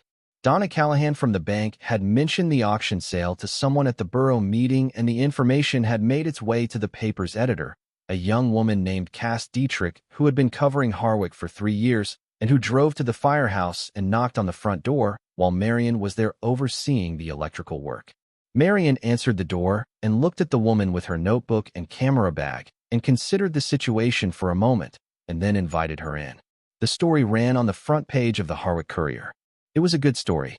Cass Dietrich wrote it straight. The auction, the notebooks, Dale's research, the corridor, the appraisal. She included the Thomas Heward material, the part about the father's estate and the choice to build the wall, and it was this element of the story that traveled furthest when the wire services picked it up, because the image of a man who had inherited a fortune and chosen to seal it in a wall and leave it for whoever needed, it was the kind of image that attached to people and did not let go. Marion's phone did not stop for 4 days. She let most of the calls go to voicemail. She returned the calls from Kevin and from Renata and from Gerald Pratt and from the reporter at the Pittsburgh Post-Gazette who wanted the follow-up piece, because Pratt had advised that one national story was better than 100 local ones. She did not return the call from Wallace Krupp, who had apparently decided in the wake of the coverage that the condemnation review flag could be administratively withdrawn and who wanted to tell her this personally. She heard from the curator of the Western Pennsylvania Historical Museum in Pittsburgh, who asked if Marion would consider lending some of the historical currency and certificates for a temporary exhibition. She said she would think about it. She received a letter in the mail from a woman in Oregon named Ruth Carnell who had read the Post-Gazette piece online and wanted Marion to know that her own husband had died 3 years ago and that she had spent the time since wondering what to do with herself, and that she had read about Dale's notebooks and Marion's decision and felt she had been given permission to do the quiet thing her husband had pointed her toward without fully explaining why it mattered. Ruth Carnell did not describe what the quiet thing was. She did not need to. The letter was 2 pages, and Marion read it twice and wrote back on yellow legal pad paper and said, "The quiet things are the ones that last." She did not know whether Ruth Carnell needed to hear that specifically, but she wrote it because it was what she had learned, and it seemed like the kind of thing that traveled. She heard from the Harwick Borough Council, who passed a resolution formally naming her the honorary custodian of the borough's fire history. She wrote them a brief letter thanking them and explaining that she intended the Harwick Fire Station No. 7 to serve that purpose in a more concrete way, and that she was open to discussing the borough's role in the restoration once the physical work was further along. She heard from 2 men who claimed to be descendants of Thomas Heward. Gerald Pratt handled both claims. Neither held up under documentation. Heward had never married, and no children appeared in any record of his life. The claims were withdrawn. She heard from one woman who said she was Arthur Greer's granddaughter and who wanted only to say that her grandfather had died the previous year at 92 and had never stopped talking about the fire chief and the East Wall, and that he had been glad to know, in his last months when the courier story reached him, that someone had finally come to open it. Marion wrote the granddaughter a handwritten letter on 2 pages of the yellow legal pad paper that she kept in Dale's honor. She thanked Arthur Greer for telling Dale what he knew. She said that without that conversation, the corridor would still be sealed. She said she thought Arthur and Dale would have liked each other, if they had ever met. Donna Callahan came to the Firehouse on a Tuesday in late August. Marion was in the apparatus bay overseeing the electrical contractor's work on the ceiling fixtures when she heard the side door open and Donna's voice calling hello into the corridor. Marion came out and found her standing in the doorway with a small bouquet of flowers from what was clearly the gas station on Route 9, because they were the kind of flowers that came pre-wrapped in that particular cellophane. "I hope this is all right," Donna said. "I have driven past this building twice a week for 30 years. She looked around at the scaffolding and the new electrical conduit running along the ceiling and the freshly cleaned floor. "I just wanted to see it." Marion took the flowers. She found a mason jar under the work table and filled it from the water jug she kept there. Donna walked the apparatus bay slowly, looking at things with the careful proprietary interest of someone who had been connected to a place even while not being allowed inside it. "When I processed the sale," Donna said, "I almost called you afterward. I had the paperwork in my hands and I thought, this woman knows something I do not know. Because I have sold properties at those auctions for 12 years, and I have never seen someone bid $200 on a condemned commercial structure with that particular expression on their face." "What expression?" Marion asked. Donna thought about it. "Not hopeful," she said. "More like arriving. Like you were going somewhere you already knew the address of." Marion set the mason jar with the flowers on the work table. Donna looked at the east wall, the viewing panel, the framed opening with the glass that now covered it. She looked at the corridor visible through the glass, the reproduction shelving, the warm lantern light. She said, "I read the story in the paper 3 times. She paused. "My husband said I was obsessed, but I told him I just wanted to make sure I understood it correctly." She turned. "The husband in the notebooks. He really spent 3 years on this." "He spent 3 years on it," Marion said. Donna was quiet for a moment. She looked at the flowers in the mason jar. "People used to say that about our town, that there was nothing here anymore, that it had missed its window." She looked around the apparatus bay again, at the scaffolding and the fresh wiring and the specific quality of a place that is in the process of becoming something. "I think they may have been measuring the wrong things," she said. She left shortly after. Marion watched her go and then went back to the electrical contractor's questions about the ceiling fixture placement.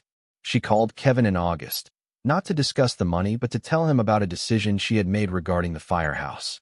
She was going to restore it. Not as a residence, and not as a commercial property. She was going to restore it to working condition and open it as a community fire history center. There would be a permanent exhibit on the history of fire service in western Pennsylvania, and there would be an exhibit specifically about Thomas Heward. She was going to name it the Dale Voss Community History Center, and she was going to find the original fire apparatus that had once stood in the 3 bays, some of which were in private collections or museums, and bring them back. Kevin was quiet for a moment. Then he said, "That is right." Marion said, "It is it not?" He said, "Can I help?" She said, "Come see it this weekend." He came that Saturday, without Paula, and Marion walked him through the building, the apparatus bay with the work lights and the sound of contractors on the roof, the corridor behind the east wall, which was still mostly intact, the second-floor office where the fire chief had sat for 64 years. She showed him the original blueprints and the photograph of Thomas Heward and the coffee can with the 5 carved fire trucks. Kevin held the coffee can and looked at the carvings for a long time. He said, "Dad loved history. When I was a kid, he used to stop at every historical marker on the highway and make me read them. I thought it was so boring." He stopped. "I should have paid more attention." Marion said what she had said to him in the kitchen. "You can do that now." Through me. Kevin set the coffee can down carefully in the place she had placed it, on the floor beside the east wall partition, in the approximate angle where she had found it. The restoration took 14 months. Marion was in the building nearly every day throughout, not always working, but often just present, the way you are present in a place that is becoming something. The roofing was completed in July, the electrical in September, the plumbing through the winter. In the spring, a restoration carpenter named Dennis Ostrowski spent 3 weeks refinishing the apparatus bay floor, working outward from the center in long, slow passes with a belt sander, the old concrete revealing its original smoky gray surface beneath decades of accumulated grime. Marion watched him work on her days at the Firehouse and thought about Dale, who had also been a man who did careful work slowly and without complaint. The day Dennis Ostrowski finished the apparatus bay floor was a Thursday in late spring, and he stood in the center of the floor with his arms at his sides and looked at it for several minutes without speaking. He was a man in his mid-50s who had spent his working life restoring old structures, and he had the quality of someone who had learned to let a finished thing be finished rather than always finding the next thing wrong. Marion came in from the corridor and stood beside him. He said, "This floor is 1923. You can see it in the aggregate. They do not pour concrete this way anymore. How can you tell it is original?" she asked. He crouched down and put his palm flat on the surface. "You feel this variation here? The slight irregularity in the texture? Machine-finished concrete is uniform. This was finished by hand. Somebody knelt on this floor in 1923 and smoothed it with a trowel and left the marks of the trowel in it." He stood up. "Every time I restore a floor like this, I think about that. Some man kneeling here doing this work, not knowing anyone was ever going to care about it in 100 years. Just doing it right, because that was the job." Marion looked at the floor. Dennis Ostrowski picked up his work bag. He asked her, "What was this place to you before you bought it?" She considered the question. "A theory," she said. "My husband's theory. He did not get to test it himself."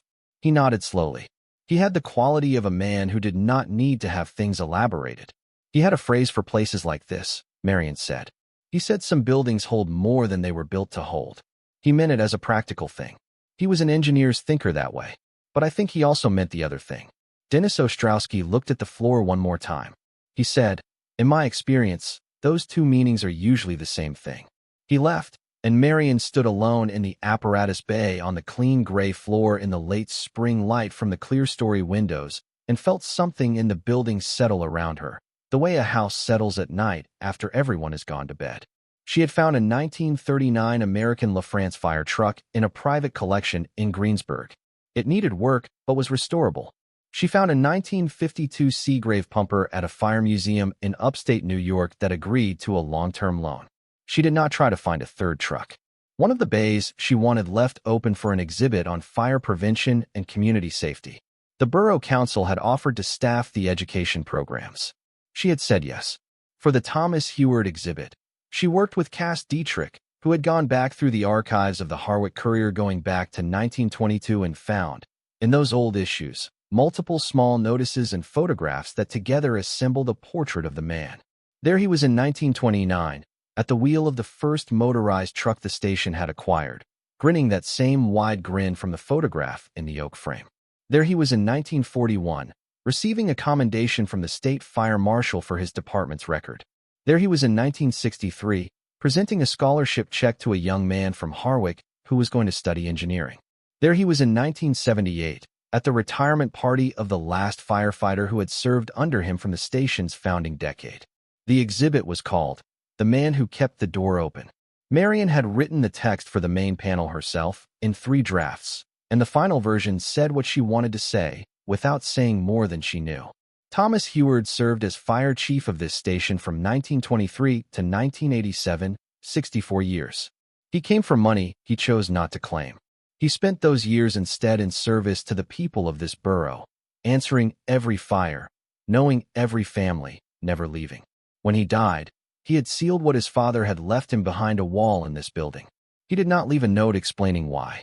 What he left was a door, unlocked, and a building kept in working order, and the understanding that whoever came when they needed it most would find it. This center is built on that gift, and on the work of one man who read the history behind it and never stopped believing the history was real. She had not known, until she was in the second draft, that she would end it with Dale. She had not planned it that way. But the third draft said, Dale Voss spent 3 years researching this story. He died before he could open the wall himself. He left precise instructions for his wife. She opened it. The wall was still there, most of it. Marion had decided early on to leave the section of the corridor that remained intact behind the original partition, accessible through the opening she had cut, now framed and fitted with a glass panel so visitors could see in but not enter. The shelves had been photographed and documented and the items cataloged before removal for appraisal and storage, but Dennis Ostrowski had built reproduction pieces, same dimensions, same white-painted pine, the same hand-cut dovetails she had photographed, and the replicas were on the shelves now, with period-appropriate stand-in items that conveyed the quantity and variety of what Heward had stored without being the actual objects. The opening of the wall itself, the rough 3-foot gap she had cut with the rented jackhammer, was left exactly as it was. She had it cleaned and framed and lit, but the drywall edges were raw, the way she had left them. One of the design consultants she had hired suggested finishing the edges smoothly. Marion had said no. The day before the center's opening, she went to the Firehouse alone. It was late October, and the afternoon light came through the newly cleaned clear-story windows at a low angle that turned the apparatus bay floor a warm amber color. The 1939 La France stood in its bay, restored to full cosmetic condition and polished to a deep red. The Seagrave was in the second bay. The third bay held the education exhibit, its panels not yet lit because the docents had gone home for the day. Marion walked through the first floor and then climbed the stairs to the second-floor office. The restoration carpenter had rebuilt the walls and the floors up here, replacing the water-compromised joists with new lumber. The office had new plaster and new paint, a pale institutional cream as close to the original color as the paint supplier could match. The window that looked out over Crane Street had been reglazed. The view was the same: the vacant lot, the bank branch, the street with the grain of the ordinary afternoon on it. She had put 2 things in this room: the framed photograph of Thomas Heward in 1924, cleaned and reframed and hung on the east wall, and a small wooden desk, not the original, which no one had been able to locate, but one of the same period and general type, a plain oak desk with a single center drawer, set in the approximate position the original would have occupied according to the marks on the original floor. She sat in the chair behind the desk. The afternoon light fell across the floor in the low October way. The building was quiet around her in the way of buildings that have been worked on and are now resting. She could hear the street below occasionally, a car passing, the sound of something distant. In an hour it would be dark. She thought about Dale coming to this building for the first time, if he ever had. She did not know that he had. The notebooks described it only as a place he researched, not one he visited. He might have stood outside on Crane Street and looked at the boarded-up bays. He might have driven past and noted the location. She did not know, and she had made her peace with the things she did not know, which was not all the things she wanted to know, but was what she had. She thought about what he had written in the notebooks, the lines she had read and reread so many times it had become part of her own interior voice. He was waiting for someone who needed it. She had needed it. She had not known, sitting at the kitchen table with Kevin across from her and the coffee going cold, how much she had needed it. Not just the money, though the money was the thing that had made everything else possible. What she had needed was the direction. The sense that there was a place to go and a thing to do, and that both of them had come from Dale. The grief had hollowed her out in ways she had not fully understood while it was happening, and the notebooks and the letter and the $200 in the filing cabinet drawer had given her a task, and the task had given her back to herself. She sat in the chair that was not Thomas Heward's chair, but stood in for it, and looked at his photograph on the wall. The young man with the wide grin and the square jaw and the formal cap, 23 years old, standing in front of the life he had chosen. She said, to the photograph or to the room or to both of them, out loud in the quiet second-floor office. Thank you for keeping the door unlocked. She got up and went to the window and looked out at Crane Street in the autumn dark that was beginning to settle over the block. The streetlights came on one by one. The old-style fixtures the borough had restored as part of a downtown initiative 3 years ago, and they threw their pale circles onto the sidewalk below. She turned off the desk lamp and went downstairs. In the apparatus bay, she stopped at the entrance to the viewing panel, the glass frame set in the drywall opening she had cut with the rented jackhammer on the first Monday of April. She looked through the glass at the replica shelving and the period-appropriate items arranged to show visitors what the corridor had held and how it had been arranged. The lantern in the corridor was the only light on in the building now, and it cast a warm glow on the white-painted pine of the shelves. She thought of Thomas Heward building those shelves himself, the hand-cut dovetails at the corners, the kind of work you do when you intend something to last. She thought of him loading them over years, or maybe all at once, she did not know which, with his father's money in its various forms, and then sealing the wall and going back to the apparatus floor and waiting for the next call. She thought of the tin box, the stopped watch and the small photograph, the young woman with the direct gaze, and the child who was not looking at the camera. She thought of a man who had carried that loss for 60 years inside the same building, answering the same phone when the calls came in, walking the same floor, crossing off the same days on whatever calendar hung on the wall of whatever year it was. Not broken by it, not healed from it either, perhaps, but functional in the way that something can be functional while carrying a weight that never fully lifts. She understood that in a way she had not fully understood it before this year. The grief she had been carrying since August was not going to resolve itself into something lighter. She understood that now. It was going to resolve itself into something more specific, more particular, more hers, the way a very large space becomes livable when you furnish it. The space is not smaller, but you know where things are. You know where to put your hand in the dark. She thought of Dale in the spare bedroom with the door mostly closed, filling his composition notebooks in the evenings after dinner. She thought of him sitting across from Arthur Greer in the Harwick Valley Care Center, writing fast so he would not lose a word. She thought of the letter. The last paragraph, the one she had read 3 times the night she opened it. I wanted to do this for you. I wanted to walk in there with you and open that wall together, and whatever was inside, I wanted to see your face when you saw it. I am sorry I ran out of time. Go open it, March. Whatever is in there is yours. You earned it by putting up with me for 26 years, which is the hardest job anyone has ever held in the history of this town. She had told Gerald Pratt, the first time they sat across from each other in his Pittsburgh office after the full appraisal, that she needed a minute. She had looked at the ceiling for that minute and not spoken. Gerald Pratt had not spoken either, which she had been grateful for. After the minute she had said, he would have loved to see this. Pratt had said, he would have loved to see you see it. She had said, yes, that is it exactly. She turned off the lantern in the corridor viewing space and walked to the side door of the firehouse. She put on her coat. She set the alarm that Dennis Ostrowski had shown her how to use. She stepped out onto Crane Street and pulled the heavy steel door shut behind her.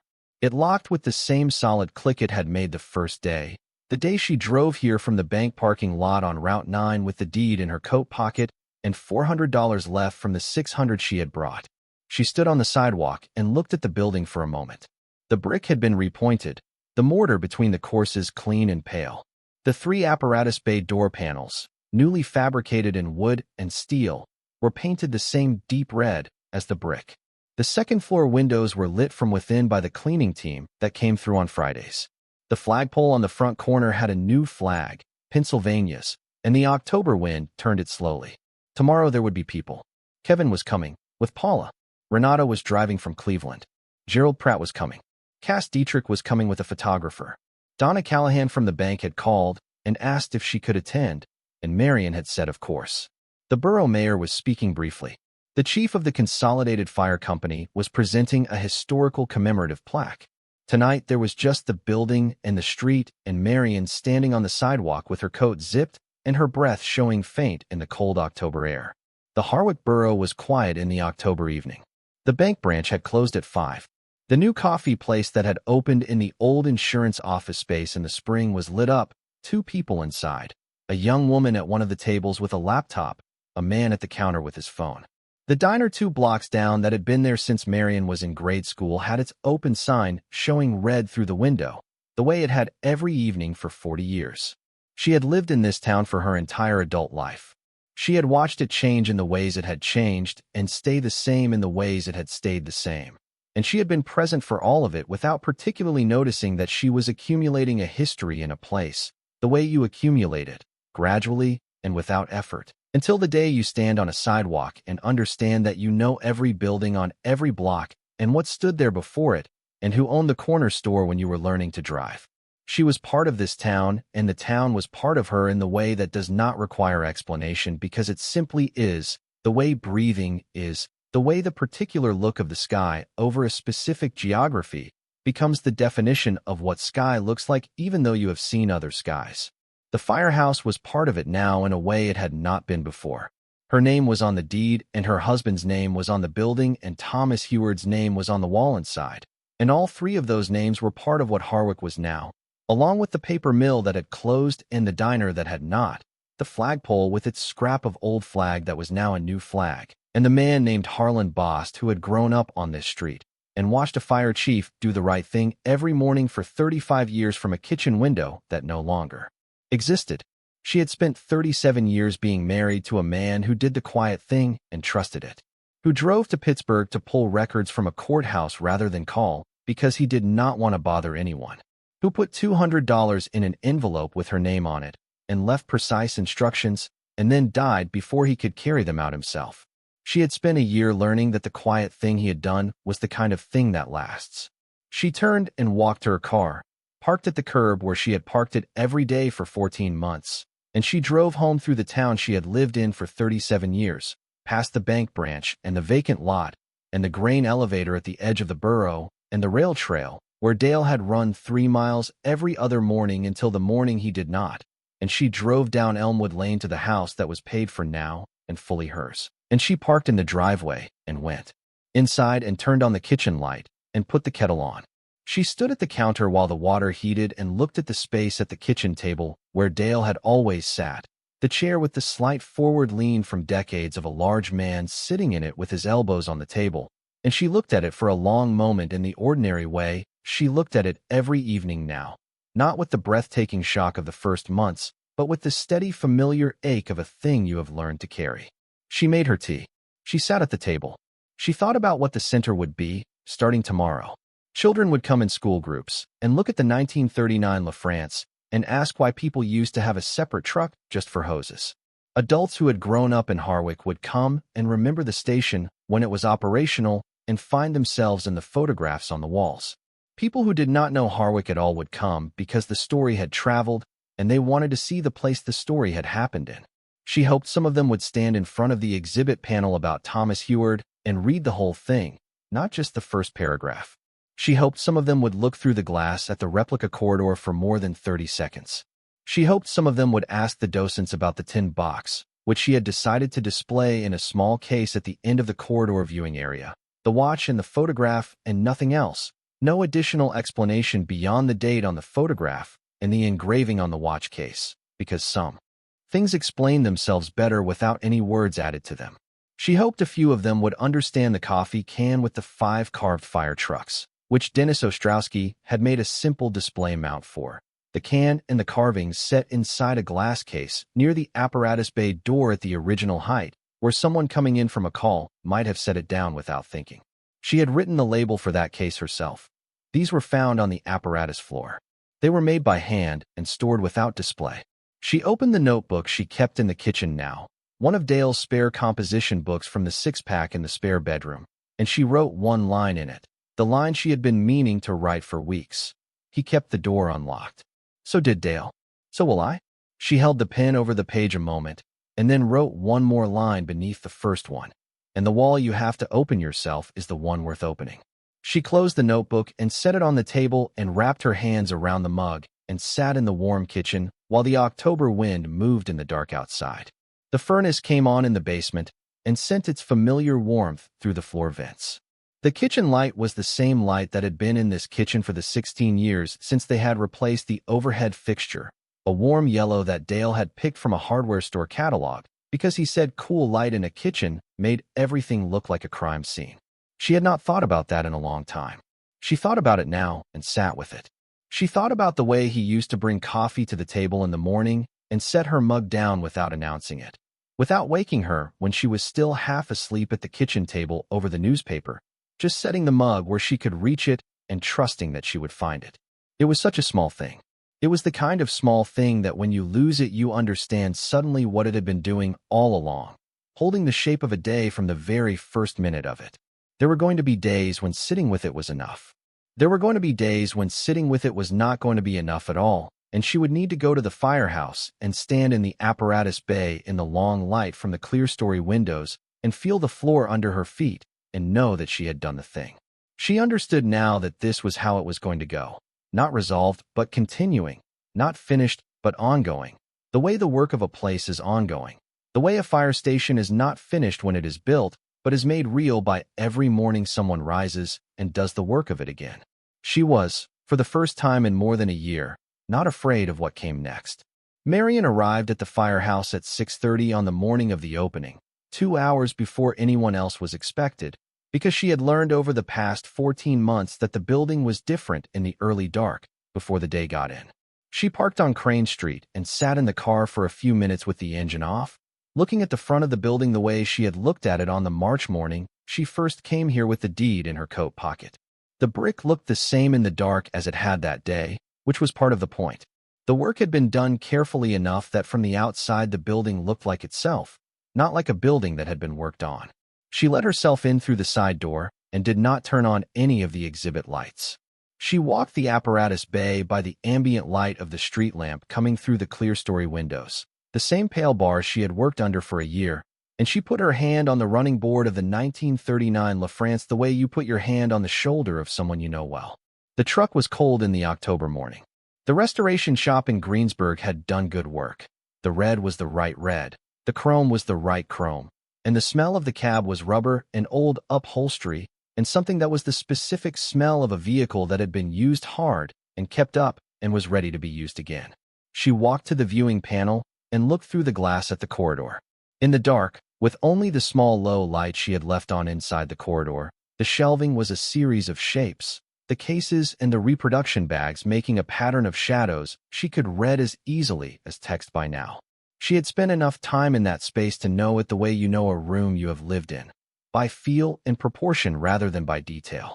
She looked at the far end of the corridor, where the tin box was, though she could not see it from this angle, and the display case that held it was in shadow.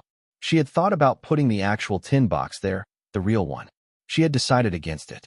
The real one was in a climate-controlled case in the same storage facility that held the cataloged currency and the coin collection and the oilcloth-wrapped bars.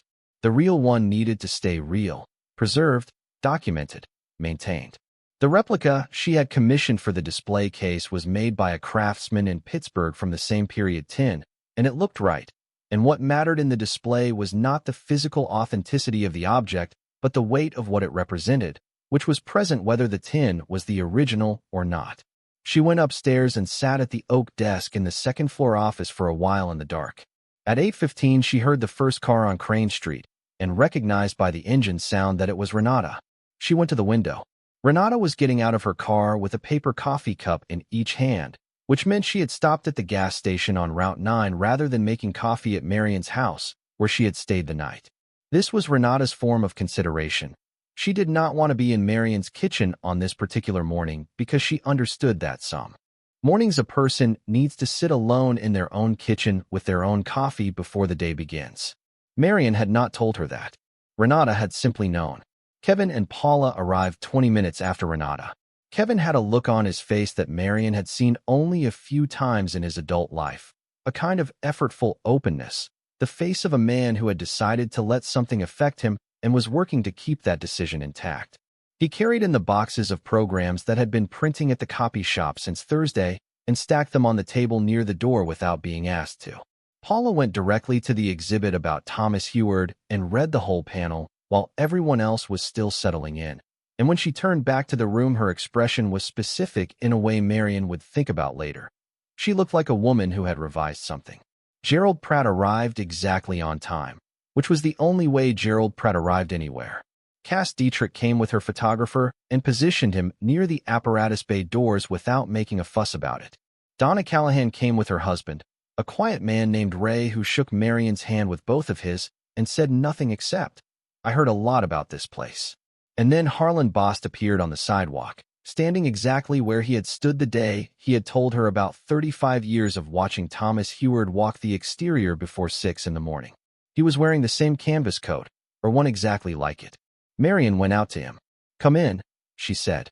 He looked at the open apparatus bay doors, which she had unlocked from the inside for the first time since the building was boarded up. 3 stories of Crane Street could see through them now. The bay floor, the trucks, the exhibit lighting on the south wall. He stood there for a moment taking it in. He would be glad, Harlan Bost said. Marion said, "I believe he would." He came inside. The mayor spoke for 6 minutes, which was the right amount. He knew the story and did not retell it in full. He simply acknowledged that the building was back and that it belonged to the borough in the way that a place belongs to a place when someone has done the work to make it available again. He said Dale Voss's name twice. He said Thomas Heward's name once, which was the right ratio. The people came through in a steady flow through the middle of the morning, more than Marion had expected on a Thursday, and the mix of them was the mix of a town. Old people who remembered the station and moved through the apparatus bay with the deliberate pace of recognition. Younger people who had grown up hearing the building called the abandoned Firehouse on Crane Street and were seeing the inside of it for the first time. A school group from the elementary school whose teacher Marion recognized from the hallways. 12 children in a line who went immediately and unanimously to the 1939 La France with the exact animal directness of children encountering something they do not have words for yet. One boy, perhaps 7 years old, small for it, dark-haired, broke from the group before the teacher finished her instruction to stay together. He went straight to the running board of the La France and pressed both palms against the chrome rail and looked up at the truck with his whole face open, his chin up, his eyes going from the cab to the roof to the hose connections on the side to the gold lettering that spelled out Harwick Station 7 on the door. Nobody had told him to feel anything. He was simply in the presence of a thing that was worth feeling something about, and he was responding to it the way children respond before they learn that responding openly is something you are supposed to manage.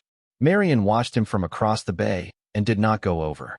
His teacher came and put a hand on his shoulder and guided him back to the group. He went without resistance, but he looked back at the truck twice. Marion thought about that boy on the drive home at the end of the day. She thought about what he had done, which was the simplest possible thing. He had gone toward what compelled him without waiting to see if it was appropriate. She had done the same thing in March when she raised her hand at the auction table.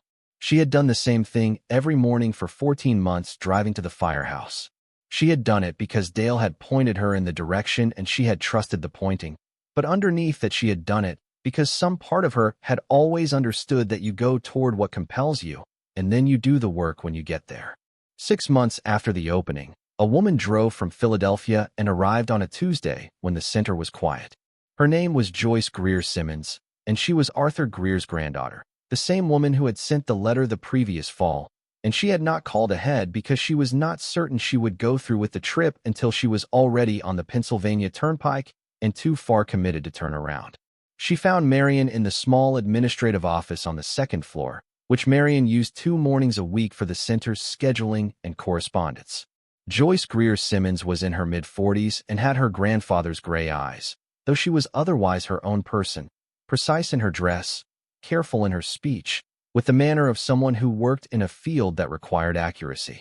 She did, in fact. She was a records archivist at a university library in Philadelphia, which Marion thought was probably not a coincidence given her grandfather's 30-year habit of carrying what he knew and not knowing what to do with it. They went downstairs and Marion showed her through the exhibit, and Joyce stood in front of the panel about Heward for a long time, and then looked through the viewing glass at the corridor and did not say anything for a while. "My grandfather talked about this place his whole life," Joyce said. "Not constantly. Not in a way that made people pay attention. He would bring it up sideways, the way people mention things they have been thinking about. He would say something about the chief and then change the subject. My grandmother used to say he had never fully left that station even after he retired." Marion asked, "Did he ever say more than what he told my husband in the interview?" Joyce turned from the viewing panel. "He said a lot of things over the years." She paused, organizing something. "The family has dinner conversations, you know." The particular conversations that happen at family dinners when it is late and the dishes have been cleared and someone says something and it opens into something else. My grandfather at those dinners, when the conversation turned the right way, would tell things he did not tell in other settings. She looked at the corridor again. He told us once that he had asked the chief directly. This was near the end of Grandpa's time at the station, so 1978, 79. He had been there 20-some years by then, and he knew Heward well enough to ask something direct without worrying about it. What did he ask? Marion said. Joyce said. He asked what Heward was waiting for. He said the chief sometimes had the quality of a man who was waiting for something, and he had always wanted to ask about it, and eventually he did. Marion looked at her. Heward thought about the question for a moment, the way he thought about everything, and then he said, I am not waiting for anything. I am keeping the place ready. There is a difference. Marion sat down on the bench along the south wall, the bench Kevin and his volunteer crew had built from reclaimed oak in February, and she looked at the corridor through the glass. She said, he was right about that. Joyce sat beside her. She said, my grandfather spent a long time after he retired wondering if he should have done something. Told someone. Gone back and looked at the wall himself. He told my father once that he had considered it and decided against it because Heward had said leave it alone, and he had left it alone, and even after Heward died, he felt that the instructions still held. He said he trusted the chief's judgment on that wall the same way he trusted his judgment on everything else. Marion said, he was right too. Joyce was quiet for a moment. Then she said, I brought something. She took a photograph from the flat envelope she had been carrying and held it out to Marion. It was a different photograph from the one in the Courier archive, not the 1929 truck photograph or the 1941 commendation photograph. It was a candid shot, slightly underexposed, showing the interior of the apparatus bay from approximately the position Marion was sitting in now, and the year based on the truck visible in the frame was probably the mid-1960s. Thomas Heward was in the photograph at the far right of the frame, slightly out of focus, standing at the east wall of the apparatus bay with one hand raised and pressed flat against the surface of the drywall partition. Not knocking it, not inspecting it, just his palm flat against it. The way you put your hand on something you want to know is still there. Joyce said, my grandfather took that photograph. He did not know why he took it. He said it was one of those moments where you pick up the camera before you understand what you were doing. Marion looked at the photograph for a long time. She asked if she could have a copy for the exhibit. Joyce said she had already made two. She had brought the copy. The original was going to the Western Pennsylvania Historical Museum. She had called them before driving out. Marion walked to the rail trail on a morning in February, the one-year mark of the auction sitting close enough to feel without being the calendar date itself. The trail ran along the creek at the eastern edge of town, 3 miles out to the county line and 3 miles back, and Dale had run it 4 or 5 mornings a week for 11 years. Marion had walked it with him sometimes on weekend mornings, the two of them in the early light, not always talking. She had not been back since the August before the auction. The last summer he had still been alive to walk it with her. The morning was cold and clear, the kind of February day that is cold without being punishing, the sky a hard pale blue and the creek running low and dark along the right side of the path. The trees were bare and showed the ridge beyond in a way they would not show it in any other season. She walked at her own pace, which was not a runner's pace and had never been, and she paid attention to the things you pay attention to on a path you have not walked in a while. The places where the surface had shifted, a new bench installed at the halfway point, a tree that had come down across the creek and been left.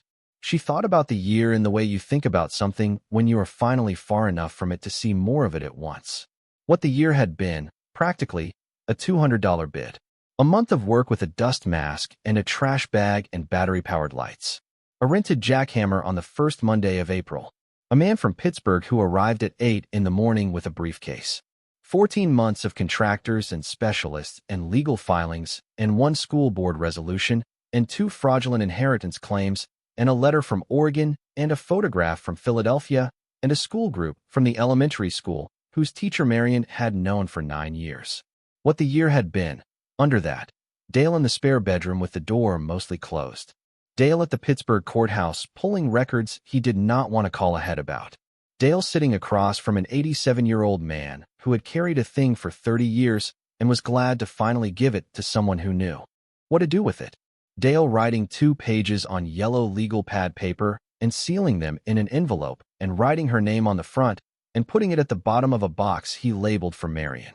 She walked the full 3 miles to the county line and stood there for a minute at the old wooden marker post that had been there since before she moved to Harwick, weathered to gray, the painted letters mostly gone. She turned around and walked back. On the return walk, she made the decision she had been moving toward for the past 2 months without quite letting herself arrive at it. She had been thinking about the docent position, the Saturday volunteer slot that the center had been running with 2 retired teachers from the district. One of them was moving to be near her daughter in the spring. Marion had been asked if she knew anyone who might be interested. She had said she would ask around. She had not asked around. She had been sitting with it. She had spent a year as the person the story happened to, which was its own kind of work, and now she wanted to be the person who told the story. Not because she was the best teller of it or the most important person in it. Thomas Heward was the most important person in it, and Dale was the most important person she knew who had ever touched it. And Arthur Greer had passed something on that he did not fully understand himself, and a small boy had pressed his palms against a chrome rail and looked up with his whole face open. But she was the person who had raised her hand in a cold parking lot in March, and who had knocked on a wall and heard the hollow sound, and who had gone through the opening she made herself and sat on the corridor floor and understood. That was a specific thing to have done, and she was the one who had done it, and there was no one better to say. Here is what it looked like. Here is what the wall sounded like when I knocked it. Here is what it smelled like when the hatch came open. Here is the weight of a gold bar in your hand on a cold April morning 60 feet behind a wall that had been sealed for 70 years. Here is what the tin box held. Here is what a man named Dale Voss spent 3 years doing in a spare bedroom so that his wife would have somewhere to go. She would tell it on Saturdays to whoever came in and wanted to hear it. She would tell it to the school groups and the elderly couples and the people who drove from wherever they had driven from after reading the story online, and she would tell it straight, the way Cass Dietrich had written it. The auction, the notebooks, the corridor, the appraisal. And then she would take them to the viewing panel and let the corridor speak for itself. And she would take them to the exhibit and let Harlan Boss' 35 years of watching the chief walk the exterior speak for itself. And she would take them to the tin box in the small case at the end of the exhibit and let the stopped watch and the 1925 photograph speak for themselves. She came back to the trailhead at the east edge of town and stood beside her car in the pale February light. The creek ran behind her. The ridge was visible over the bare trees. The grain elevator at the edge of the burrow was catching the morning sun at its particular angle, the angle that turned it gold for about 20 minutes in the winter before the sun moved, and it went back to being gray corrugated metal. She had lived in this town for 37 years. She was going to live in it for whatever came after that. She had a firehouse on Crane Street with her husband's name on the door and a corridor behind a wall, and a photograph donated from Philadelphia of a man pressing his palm flat against that wall in the middle of a decade she had not been born in yet. She had a notebook on the kitchen table with 2 lines written in it. She drove to the center to open up for the day. Stories like this remind us that starting over is terrifying, but it is always possible. If you or someone you love is facing a total reset right now, whether from a divorce, a loss, or a financial disaster, you need a plan. Scan the QR code on your screen or click the link below to get the Phoenix Blueprint for just $17.